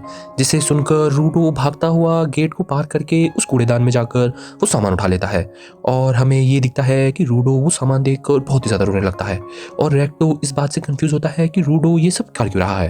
पर तभी रूडो रेक्टो से ये बोलता है, मुझे नहीं पता था कि लोग इतने ज़्यादा जालिम भी हो सकते हैं। ये सामान थोड़ा ही खराब है, अगर ये लोग इस सामान को दिल से चाहते तो ये लोग भी इस सामान में जान ला सकते थे, पर इन्होंने ये सामान फेंकना सही समझा। प्लीज़ प्लीज़ मुझे इसे सही करने दो, प्लीज़। जिसे सुनने के बाद हमें ये दिखता है कि रेक्टो भी कुछ सोचने लगता है और हमारा सीन वापस प्रेजेंट में आ जाता है, जहाँ पर हमें रूबिन बहुत ही घायल दिखाया जाता है और रूबिन अपने सामने रूडो को पागल होता हुआ देखता है और वो ये बोलता है, हम गलत थे, हमें लग रहा था कि रूडो एक गिवर ही है, पर रूडो के पास तो एक अनोखी ही ताकत है। इसके बाद हमें ये दिखता है कि रूडो तो रूबिन का लकी चार्म ही एक बहुत ही खतरनाक हथियार में बदल देता है और हमें ये दिखता है कि रूबिन को दूसरा सपोर्टर एक अलग जगह लेकर चले जाता है और रूडो भी रूबिन को देखकर बहुत ही ज़्यादा उदास होने लगता है। पर तभी रूडो उस इंसान से ये बोलता है, तुमने जो भी करना था तुमने कर दिया, अब मैं तुम्हें बताऊंगा जब हम किसी अपने को खोते हैं तो कितना दर्द होता है। जिसके बाद हमें ये दिखता है कि वो इंसान रूडो से ये बोलता है, मुझे पता ही था कि तुम में कुछ तो अलग बात है। चलो अब मैं तुम्हारे साथ थोड़ा खेलूंगा, पर हमारे खेल के बाद तुम मेरे होगे। और आखिरकार हमें उस इंसान का नाम भी पता चल जाता है। उस इंसान का नाम जैबर होता है और हमें ये भी पता चलता है कि कैसे जैबर भी एक रेडर है और जैबर रूडो को लेकर बहुत ही ज़्यादा इंटरेस्टेड है। और तभी जैबर भी रूडो पर हमला कर देता है, पर हमें एक अजीब बात दिखती है, रूडो जैबर के हर हमले को बहुत ही आराम से ब्लॉक कर रहा होता है। और हमें ये भी दिखता है कि कैसे जैबर खुद भी ये सोच के बहुत कंफ्यूज होता है कि वो रूडो को हिट क्यों नहीं कर पा रहा। और हमें ये भी दिखता है कि शायद रूडो जैबर के हमलों को भी कंट्रोल कर रहा है। और तभी रूडो ये बोलता है, तुम्हें पता है तुम मुझे क्यों नहीं मार पा रहे हो? मेरे पास जो इंस्ट्रूमेंट है वो मेरा है ही नहीं, वो तो रूबिन का है। और रूबिन अपने लकी चार्म को हमेशा अपने पास रखता था और वो सबकी सेफ्टी चाहता था, तो उसका लकी चार्म भी मुझे तुमसे सेफ रख रहा है। जिसे सुनने के बाद हमें दिखता है कि जैबर तो कुछ समझ नहीं पाता और जैबर भी अंधाधुंध रूडो पर हमला करता है। पर तभी रूडो भी जैबर को चोट पहुंचाने में कामयाब रहता है, जिससे जैबर भी पागल जैसी हरकतें करने लगता है और वो ये बोलता है, मुझे अच्छा लगा कि तुम में इतनी ताकत है। अच्छा हुआ कि तुम कमजोर नहीं हो, अब तुम्हारे साथ बहुत मजा आएगा। जिसके बाद हमें ये दिखता है कि रूडो और जैबर की बहुत देर तक लड़ाई चलती है, जिसमें जैबर रूडो के द्वारा बहुत ही गंदे तरीके से हार रहा होता है। और वो रूडो पर उस बिल्डिंग के कुछ सामान से हमला भी करता है। पर हमें एक अजीब चीज़ दिखती है, रूडो पर जैबर जब भी बिल्डिंग के सामान से हमला करता है, रूडो का इंस्ट्रूमेंट उसे नहीं बचाता, रूडो खुद ही डॉज कर रहा होता है, जिससे जैबर को भी कुछ शक होने लगता है। पर तभी रूडो जैबर को एक बहुत ही खतरनाक हमले से बहुत दूर जा फेंकता है और तभी जैबर भी बहुत ही घायल होते हुए ये बोलता है, मुझे लगा था कि तुम मेरे साथ ऐसा तो कर लोगे, पर मैंने एक नई चीज भी जानी है। तुम्हें पता है मैंने क्या नोटिस करा? ये इंस्ट्रूमेंट तो तुम्हारा नहीं है, पर ये इंस्ट्रूमेंट मेरे हर एक मूव को देख पा रहा है, क्योंकि मेरे में सोच है। और मैंने तुम्हारे ऊपर जब भी कोई बिल्डिंग वाली चीजें फेंकी थी, तुम मुझे डॉज कर रहे थे और तुम्हारा इंस्ट्रूमेंट नहीं कर रहा था, जिसका मतलब ये है कि तुम्हारा इंस्ट्रूमेंट सिर्फ उन चीजों को डॉज कर सकता है जिनमें सोच हो। पर तब क्या हो जब मैं पागल हो जाऊं और मैं कुछ सोचूं भी ना। और ये सब बोलकर वो रूडो को अपना इंस्ट्रूमेंट दिखाता है, जो कि वो क्लॉज ही होते हैं और उनका नाम मंगीरा होता है, जिनके अंदर बहुत ही ज़्यादा पॉइजन भी होता है। और तभी वो रूडो से ये भी बोलता है, तुम्हें पता है ये मंगीरा सिर्फ पॉइजन ही नहीं है, ये मेरी जान भी है। और अब मैं तुम्हें ये दिखाऊंगा कि एक पागल इंसान क्या कर सकता है। जिसके बाद हमें ये दिखता है कि वो तो अपने क्लॉज को अपने अंदर ही डाल देता है और वो रूडो को ये बोलता है कि कैसे वो अब पागल होने वाला है और उसकी सारी सोच जाने वाली है, तो अब वो उसे कैसे बचेगा। और हमें ये दिखता है कि रूडो तो जैबर की ये सब हरकतें देखकर कुछ समझ नहीं पाता और उसे लग रहा होता है कि जैबर ये सब क्यों कर रहा है। सीन शुरू होते ही हमें ये दिखता है कि जैबर की हालत बहुत ख़राब होती है, पर हमें एक और चीज़ भी दिखती है। हमें ये दिखता है कि जैबर रूडो के सामने बहुत ही अलग तरीके से उठ रहा होता है और वो बार बार बहुत ही अजीब तरीके से चिल्लाने लगता है और हमें ऐसा दिखता है कि जैसे जैबर के अंदर कोई पागलपन आ गया है। और हमें ये दिखता है कि रूडो भी खुद जैबर को ऐसी हालत में देखकर समझ नहीं पाता और वो भी उसके इस पागलपन को देखकर थोड़ा डरने लग जाता है। और तभी जैबर बहुत ही तेज़ी से रूडो पर हमला कर देता है, जिसके बाद रूडो ये बोलता है, आखिरकार ये हो क्या रहा है? कोई अपने आप को ही चोट पहुंचा के इतना ताकतवर कैसे बन सकता है? यार अभी रूबिन की हालत भी बहुत खराब है, मुझे ये फाइट कहीं दूर ले जानी पड़ेगी। और ये सब बोलकर हमें ये दिखता है कि रूडो जैबर को एक सुनसान जगह ले जाने की कोशिश करता है, पर तभी जैबर उस पर वापस हमला कर देता है। और हमें ये दिखता है कि रूडो तो बाल बाल जैबर के हमले से बचता है और उसे बहुत दूर जा फेंकता है। पर तभी रूडो जैबर की ऐसी पागलपन वाली हरकत देखकर ये सोचता है, यार अब मैं क्या करूं? मुझे सच में इस इंसान को देखकर बहुत सारा डर लग रहा है। ऊपर से इसने रूबिन के चार्म को फिगर आउट कर लिया है और ऊपर से इसको ये भी पता है कि अगर यह होश में रहा तो मैं इसके मूव्स नहीं देख पाऊंगा। यार अब मैं करूं तो करूं क्या? ये बंदा आखिर है कौन? क्या ये सच में एक इंसान ही है? नहीं, रुको रुको, ये इंसान नहीं है। क्या बुलाते थे उनको? मैसिफिस्ट। जिसके बाद तुरंत ही हमें रूडो का पास भी दिखता है, जहाँ पर हमें ये दिखता है कि कुछ बच्चे रूडो को बहुत तंग कर रहे होते हैं और उसे अलग अलग नामों से बुला रहे होते हैं और उन्हीं में से एक बच्चा उसे मैसिकिस करके भी बुलाता है।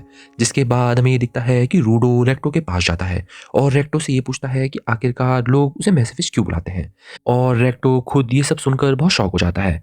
वहीं प्रेजेंट टाइम में हमें ये दिखता है कि वापस जैबर अपने पाँव पर खड़ा होने लगता है और वो रूडो को देखकर बहुत ही पागल हरकतें करने लगता है, जिससे रूडो को भी ये समझ नहीं आ रहा होता कि आखिरकार वो जैबर को हराएगा कैसे।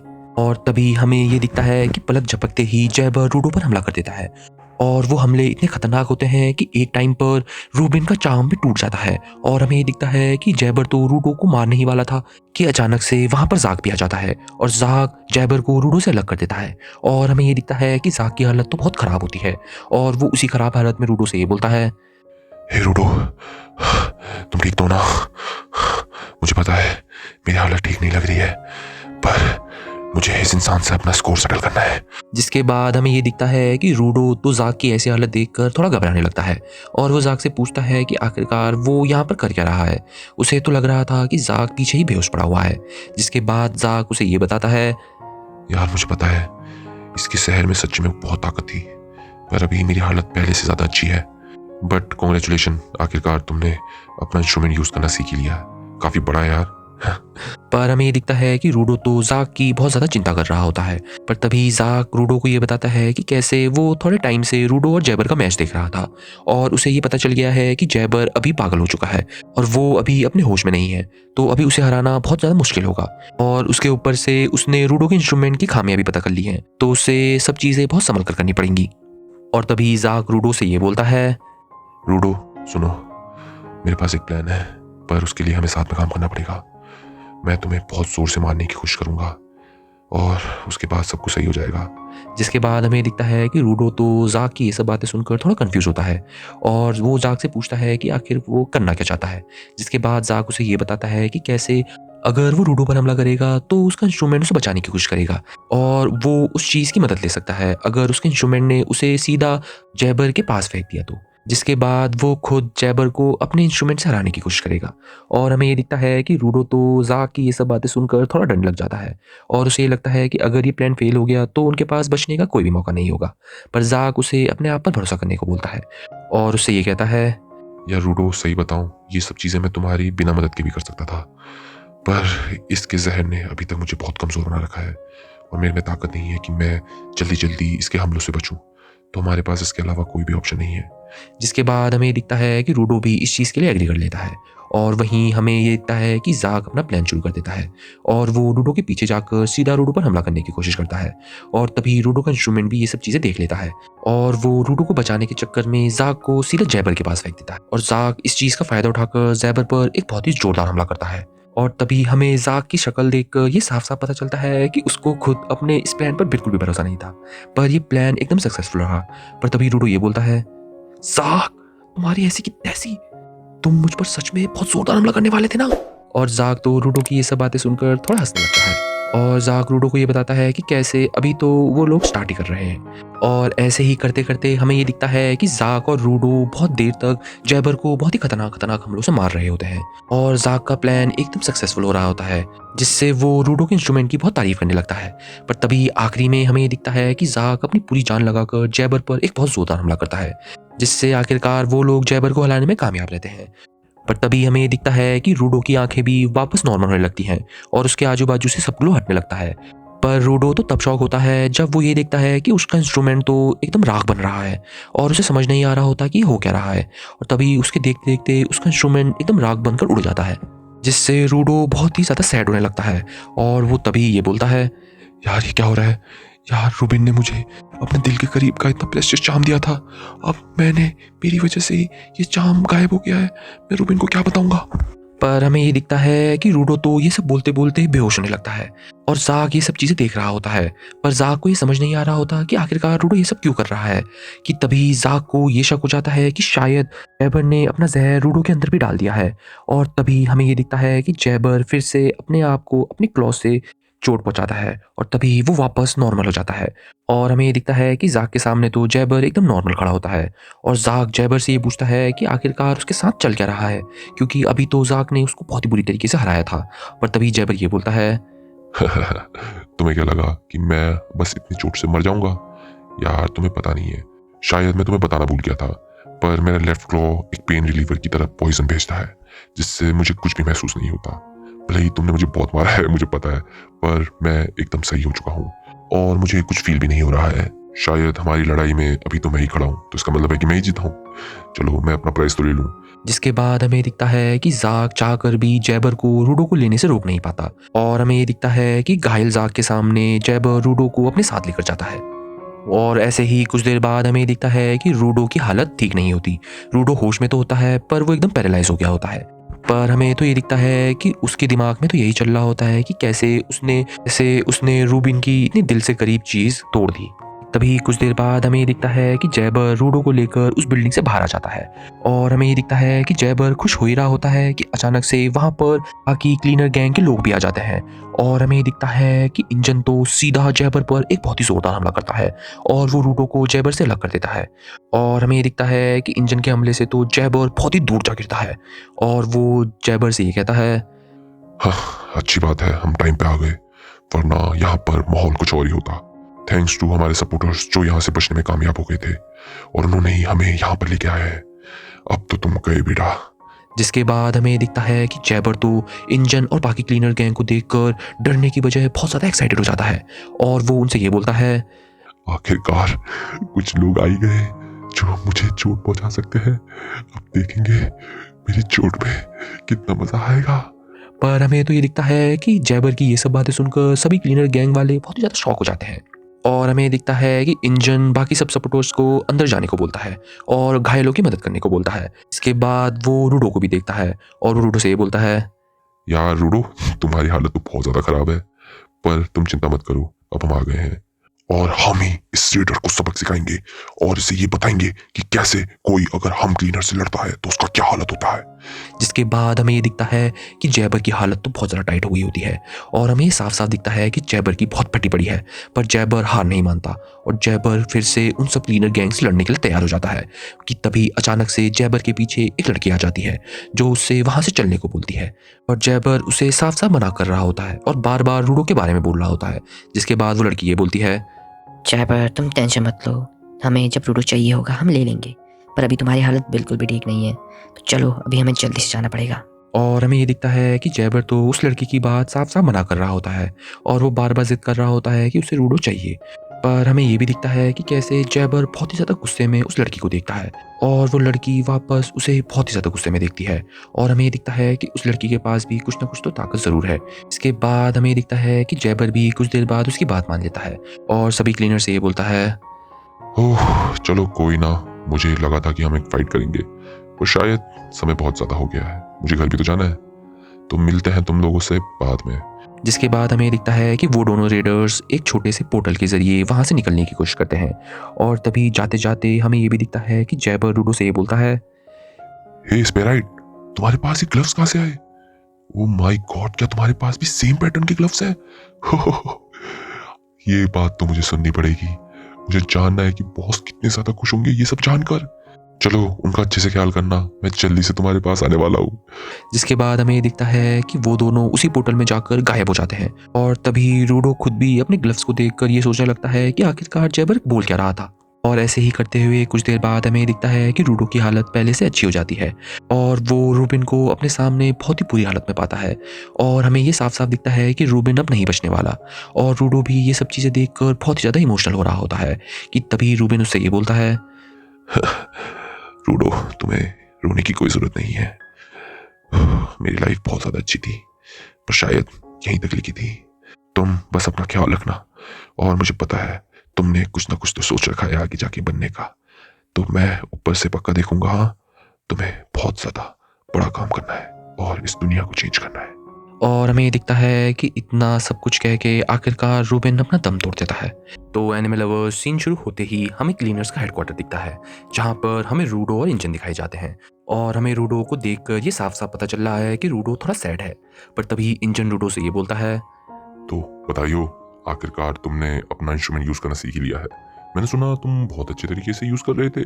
पर तभी रूडो इंजन से ये बोलता है, चुप हो जाओ, प्लीज चुप हो जाओ। आज फिर से एक इंसान ने मेरी वजह से अपनी जान दी है और एक अच्छे इंसान ने जान दी है और मुझे नहीं पता कि मैं क्या करूं। चाहे कुछ भी हो, मैं हमेशा ही किसी न किसी की मौत का जिम्मेदार होता हूं और वो हमेशा ही अच्छे इंसान होते हैं। आखिरकार ये मेरे साथ होता क्यों है?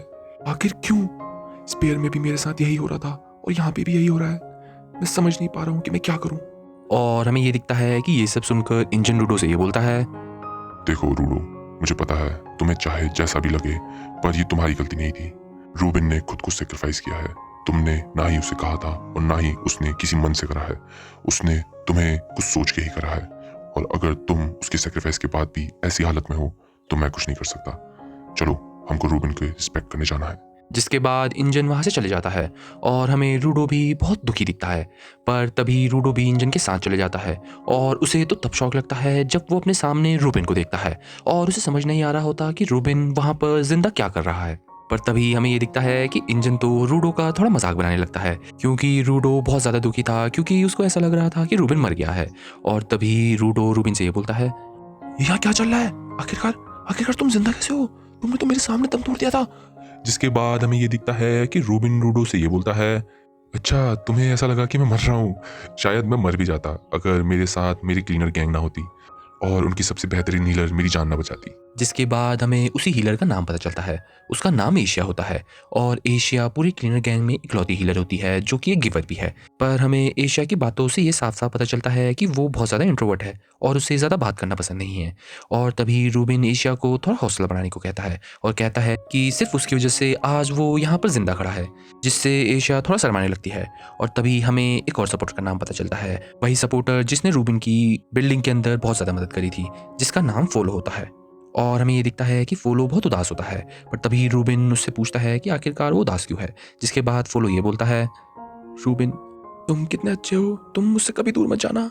और आखिरकार वहाँ पर मौजूद सभी लोग थोड़ा चैन की सांसें लेते हैं, पर तभी इंजन सबको ये बताता है कि कैसे शायद वो लोग अभी रेडर्स से अच्छे से बचे नहीं हैं और रेडर्स उन पर कभी भी वापस हमला कर सकते हैं। पर तभी अचानक से इंजन के पीछे एक और आदमी आ जाता है जो सबसे ये बोलता है, अच्छा तो तुम सब लोग यहाँ हो। चलो मुझे ये बताओ कि क्या तुमने सुना कि उनमें से एक रेडर बॉर्डर क्रॉस करने की बात कर रहा था। मतलब हम इस चीज में तो श्योर हो सकते हैं कि वो लोग स्पेयर में जाने की तैयारी कर रहे हैं। और तभी हमें ये दिखता है कि इंजन उस आदमी को बॉस कहकर बुलाने लगता है, जिससे रूडो भी चौंक जाता है। पर तभी क्लीनर का बॉस सीधा रूडो से जाकर मिलता है और रूडो को ये बोलता है, अच्छा तो तुम ही हो रूडो। सॉरी यार, मैं बहुत टाइम से बाहर था किसी चीज के चक्कर में, मैं तुमसे मिल नहीं पाया हूँ। तो मैं अपने आप को इंट्रोड्यूस करा देता हूँ। मेरा नाम साक है और मैं ही यहाँ का लीडर हूँ। तुमसे मिलकर अच्छा लगा। और हमें ये दिखता है कि रूडो भी जाक के सामने बहुत अच्छे से बातें करता है। पर तभी जाक रूडो से फिर से ये बोलता है, तो रूडो तुम हमें ज्वाइन करना चाहते हो। देखो मुझे जितना पता है, मुझे इतना तो क्लियर हो चुका है कि तुम्हें कुछ ना कुछ तो इन्फॉर्मेशन चाहिए हमसे, तभी तुम हमें ज्वाइन कर रहे हो। मैं खासकर इस बात पे तुम्हें मना कर सकता हूँ, पर अभी तक मैंने तुम्हारे बारे में जो भी सुना है सब अच्छा ही है कि कैसे तुमने अपने आप को भी सेक्रीफाइस करने की कोशिश करी सिर्फ हमारे लोगों के लिए। तुम्हें इनकी परवाह है, तुम्हें अपने आप को रिस्क में डाला है सिर्फ हमारे लिए। तो ये चीज तो अलग बात है, पर तुम में एक अलग ही पोटेंशियल है। तो अब मैं क्लियर कर देता हूँ, वेलकम टू आवर टीम रूडो, और अब से तुम ऑफिशियली एक क्लीनर बन चुके हो। और हमें ये दिखता है कि रूडो तो ये सब सुनकर थोड़ा खुश होने लगता है कि तभी जाक रूडो और इंजन को अपने ऑफिस में बुला लेता है। जिसके बाद हमें ये दिखता है कि आखिरकार रूडो ने क्लीनर्स की यूनिफॉर्म पहन ली है, जिसमें वो बहुत ही तगड़ा लग रहा है। और तभी जाक रूडो से ये बोलता है, चलो अब तुम ये सुनो जिसके लिए तुम आए हो। सुनने में तो ये आया है कि यहाँ से बहुत लोगों ने स्पेयर में जाने की कोशिश करी है, और जिन्होंने भी जाने की कोशिश करी है उनके सामने एक बॉर्डर बना है, और वही बॉर्डर स्पेयर और इस दुनिया को टोटल अलग करता है। पर जिसने भी स्पेयर में जाने की कोशिश करी है वो हमेशा मरा ही है, और मुझे भी ऐसा ही लगता था। पर एक दिन मैंने एक कहानी सुनी, बहुत समय पहले एक ट्रैवलर ऐसे ही स्पेयर में जाने की कोशिश कर रहा था कि उसे अचानक से नो मैंस लैंड में एक लड़की दिखी, और उससे बात करने के बाद उसे ये पता चला कि ये लड़की वहां पर बहुत सालों से रह रही है और वो अकेले ही वहां पर जिंदा रह रही है। कि तभी उसने उससे ये पूछा कि वो वहां कर क्या रही है, जिसे सुनकर उस लड़की ने उससे ये बोला, मैं तो बस उनका इंतज़ार कर रही हूँ जो ऊपर से गिर रहे हैं, और मैं ये देखना चाहती हूँ कि वो कैसे हैं। पर मैं सिर्फ उनसे नहीं मिल रही हूँ, मैं उनसे भी मिल रही हूँ जो यहाँ से ऊपर जा रहे हैं और ऊपर से नीचे आ रहे हैं। क्यों रूडो, सुनने में अजीब नहीं है? क्या ये नहीं हो सकता कि वहां से जो भी इंसान आ रहा हो वो जिंदा हो और उसके पास कुछ ना कुछ इन्फॉर्मेशन हो? ये एक रिस्क तो है, पर ये रिस्क हमें लेना ही होगा। तो तुम्हारे पास ऑप्शन है, या तो तुम ये रिस्क लेने के लिए तैयार हो, या तो तुम छोड़ के जा सकते हो। जिसके बाद हमें ये दिखता है कि रूडो जाक से ये बोलता है, मुझे नहीं पता कि मुझे क्या करना है, पर मुझे अपने घर जाना है और मैं जाकर रहूंगा। जिससे जाका भी रूडो से इम्प्रेस हो जाता है, और तभी हमारा सीन शिफ्ट हो जाता है, और तभी हमें अपने सामने दूसरा जाक दिखता है, और हमें ये दिखता है कि कैसे वो किसी चीज़ से बहुत डरा हुआ है। कि तभी हमें 6 घंटे पहले की बात दिखाई जाती है, जहाँ पर हमें रूडो दिखता है और फोलो रूडो को बाहर जाने से रोक रहा होता है। और हमें ये पता चलता है कि कैसे रूडो को अभी ही नो मैंस लैंड पर जाकर उस औरत से बात करनी है। और हमें तो ये दिख रहा होता है कि कैसे फोलो अपनी पूरी जान लगाकर भी रूडो को वहाँ पर जाने से नहीं रोक पा रहा होता। और रूडो ये बोलता है, नहीं नहीं नहीं नहीं नहीं, मैं जाकर रहूंगा, मैं उस लड़की से मिलकर रहूंगा। पर तभी अचानक से वहाँ पर इंजन भी आ जाता है। इंजन रूडो से ये बोलता है, रूडो तुम कर क्या रहे हो? तुम्हें पता भी है तुम कहाँ जाने की बातें कर रहे हो? क्या तुम्हें पता नहीं है कि वो जगह कितनी डेंजरस है? क्या तुम ये चाहते हो कि तुम और तुम्हारी पूरी टीम तुम्हारे चक्कर में वहां पर फंस जाए? बताओ मुझे। और अभी तो तुम्हें बस इतना पता चला है कि तुम्हारी पावर कैसे खुलती है, पर उसके अलावा अभी तुम्हें कुछ नहीं पता है। तो ये चीज समझने की कोशिश करो। जिसके बाद हमें दिखता है कि रूडो इंजन से पूछता है कि क्या वो भी उसके साथ नो मैंस लैंड आएगा। जिसके बाद इंजन उसे हाँ कहता है, और इतना कहकर इंजन उसे आराम करने के लिए भेज देता है। वहीं कुछ देर बाद हमें ये दिखता है कि रूडो अपने कमरे में बहुत ज़्यादा बोर हो रहा होता है, और वो यही सोच रहा होता है कि आखिरकार वो करे तो करे क्या। कि तभी वहाँ पर अचानक से रियो भी आ जाती है, और रियो रूडो से ये बोलती है कि कैसे वो उसको पूरे हेडक्वार्टर्स में घुमाने वाली है। से रूडो भी थोड़ा चौंक जाता है, पर वो उसे हाँ कह देता है। और हमें दिखता है कि रियो रूडो को पूरा हेडक्वार्टर दिखाने लगती है और उसे अलग अलग जगह के बारे में बताने लगती है। कि तभी रियो रूडो से ये पूछती है, हे रूडो, मैंने सुना है कि इस पेयर में बहुत ज़्यादा अच्छी अच्छी चीज़ें मिलती हैं और बहुत अच्छी मिठाइयाँ भी होती हैं, क्या तुमने खाई है? जिसके बाद रूडो उसे ये बताता है कि कैसे वो लोग कभी मिठाई नहीं खा पाए क्योंकि वो सब लोग वहाँ के अमीर लोग खाते थे और उसने तो मिठाई कभी चखी नहीं है। कि तभी रियो रूडो से ये बोलती है, अच्छा, तो नहीं चखी है, क्या तुम चखना पसंद करोगे? जिसे देख रूडो थोड़ा चौंक जाता है और हमें दिखता है कि रियो रूडो को बहुत सारी मिठाइयाँ देती हैं और रूडो तो इतनी सारी चीज़ें देखकर बहुत ज़्यादा खुश होने लगता है और वो अपने सामने पड़ी इतनी सारी मिठाइयाँ बहुत ही चाव से खाने लगता है। कि तभी उसके सामने एक और क्लीनर आ जाता है, पर हमें उस क्लीनर को देखकर ये साफ साफ पता चल रहा है कि वो शायद बच्चा है और हमें ये दिखता है कि वो रूडो को बहुत ही खतरनाक तरीके से देखता है और रूडो भी मन में ये सोच रहा होता है कि आखिरकार ये है कौन। पर तभी हमें दिखता है कि रूडो उस बच्चे को एक लॉलीपॉप दे देता है और वो बच्चा उससे हाथ से वो लॉलीपॉप छीन लेता है और खाने लगता है। कि तभी हमें ये दिखता है कि वो बच्चा उससे और चीज़ें मांगने लगता है। तभी उसे एक क्लीनर आकर शांत करा देता है और हमारा सीन शिफ्ट हो जाता है और हमें ये दिखता है कि इंजन और रियो एक जगह से गुजर रहे होते हैं हेडक्वार्टर के अंदर और इंजन रियो से ये बोलता है, आखिरकार तुम सोच क्या रही थी कि जो तुमने रूडो को इतनी सारी मिठाइयाँ दे दी? तुम्हें पता है ना, यहाँ पे मिठाइयाँ कोई भी नहीं खाता है। पर तभी हमें ये दिखता है कि इंजन लोगों के जाने के बाद जाग भी उस जगह से गुजर रहा होता है। हमारा सीन वापस स्टार्टिंग से आ जाता है जहाँ पर हमें ये दिखता है कि जाग को अपने सामने एक बहुत ही बड़ा इंसान दिखता है और उसको ऐसा लग रहा होता है कि शायद वो एक ट्रेस बीस्ट है और वो हेडक्वार्टर्स के अंदर आ चुका है। और तभी हमें ये दिखता है कि वो तो रूडो निकलता है। वहीं हमारा सीन शिफ्ट हो जाता है और हमें ये दिखता है कि जाक रूडो को ट्रेनिंग करा रहा होता है और इंजन और रियो भी रूडो की ट्रेनिंग देखकर थोड़ा हंस रहे होते हैं क्योंकि रूडो अपनी ट्रेनिंग में ज़्यादा अच्छा परफॉर्म नहीं कर रहा होता है। तभी जाक रूडो से ये बोलता है, शायद रूडो, मुझे पता चल गया है कि तुम्हारी गलती क्या हो रही है। तुम एक सही ऑब्जेक्ट को अपना इंस्ट्रूमेंट बनाने की कोशिश कर रहे हो। और हमें ये दिखता है कि ये सब बोलकर जाक उसके सामने बहुत सारा कूड़ा रख देता है और उससे ये बोलता है, ये देखो, अब ये है सब टूटे हुए ऑब्जेक्ट, अब तुम इन पे ट्राई करो, मुझे पक्का यकीन है कि तुम इनको अपना इंस्ट्रूमेंट बना सकते हो। जिसके बाद हमें दिखता है कि रूडो ऐसा ही करता है और रूडो एक टूटी हुई चीज़ उठाकर अपनी पावर से उसे एक बहुत ही तगड़ा इंस्ट्रूमेंट बना देता है जिससे इंजन लोग भी बहुत शौक हो जाते हैं। और हमें तो ये दिखता है कि रूडो वहीं नहीं रुकता, हमें ये दिखता है कि रूडो तो वहाँ पर मौजूद सभी टूटी हुई चीज़ों को बहुत ही खतरनाक खतरनाक इंस्ट्रूमेंट बनाने लगता है। तभी अचानक से रूडो खुद ही बेहोश होने लगता है और उसकी नाक से खून आने लगता है और हमें ये दिखता है कि इंजन ये सब चीज़ें नोटिस कर लेता है और इंजन सबको ये बताता है, देखो गाइस, मुझे पता चल गया है, शायद रूडो की ग्लव्स की क्वालिटी ज़्यादा अच्छी है, तभी वो रूडो के अंदर के एनिमा को ज़्यादा यूज़ कर रही है और रूडो जितने भी बार अपने इंस्ट्रूमेंट को चेंज करेगा वो इतना ही कमज़ोर पड़ता रहेगा।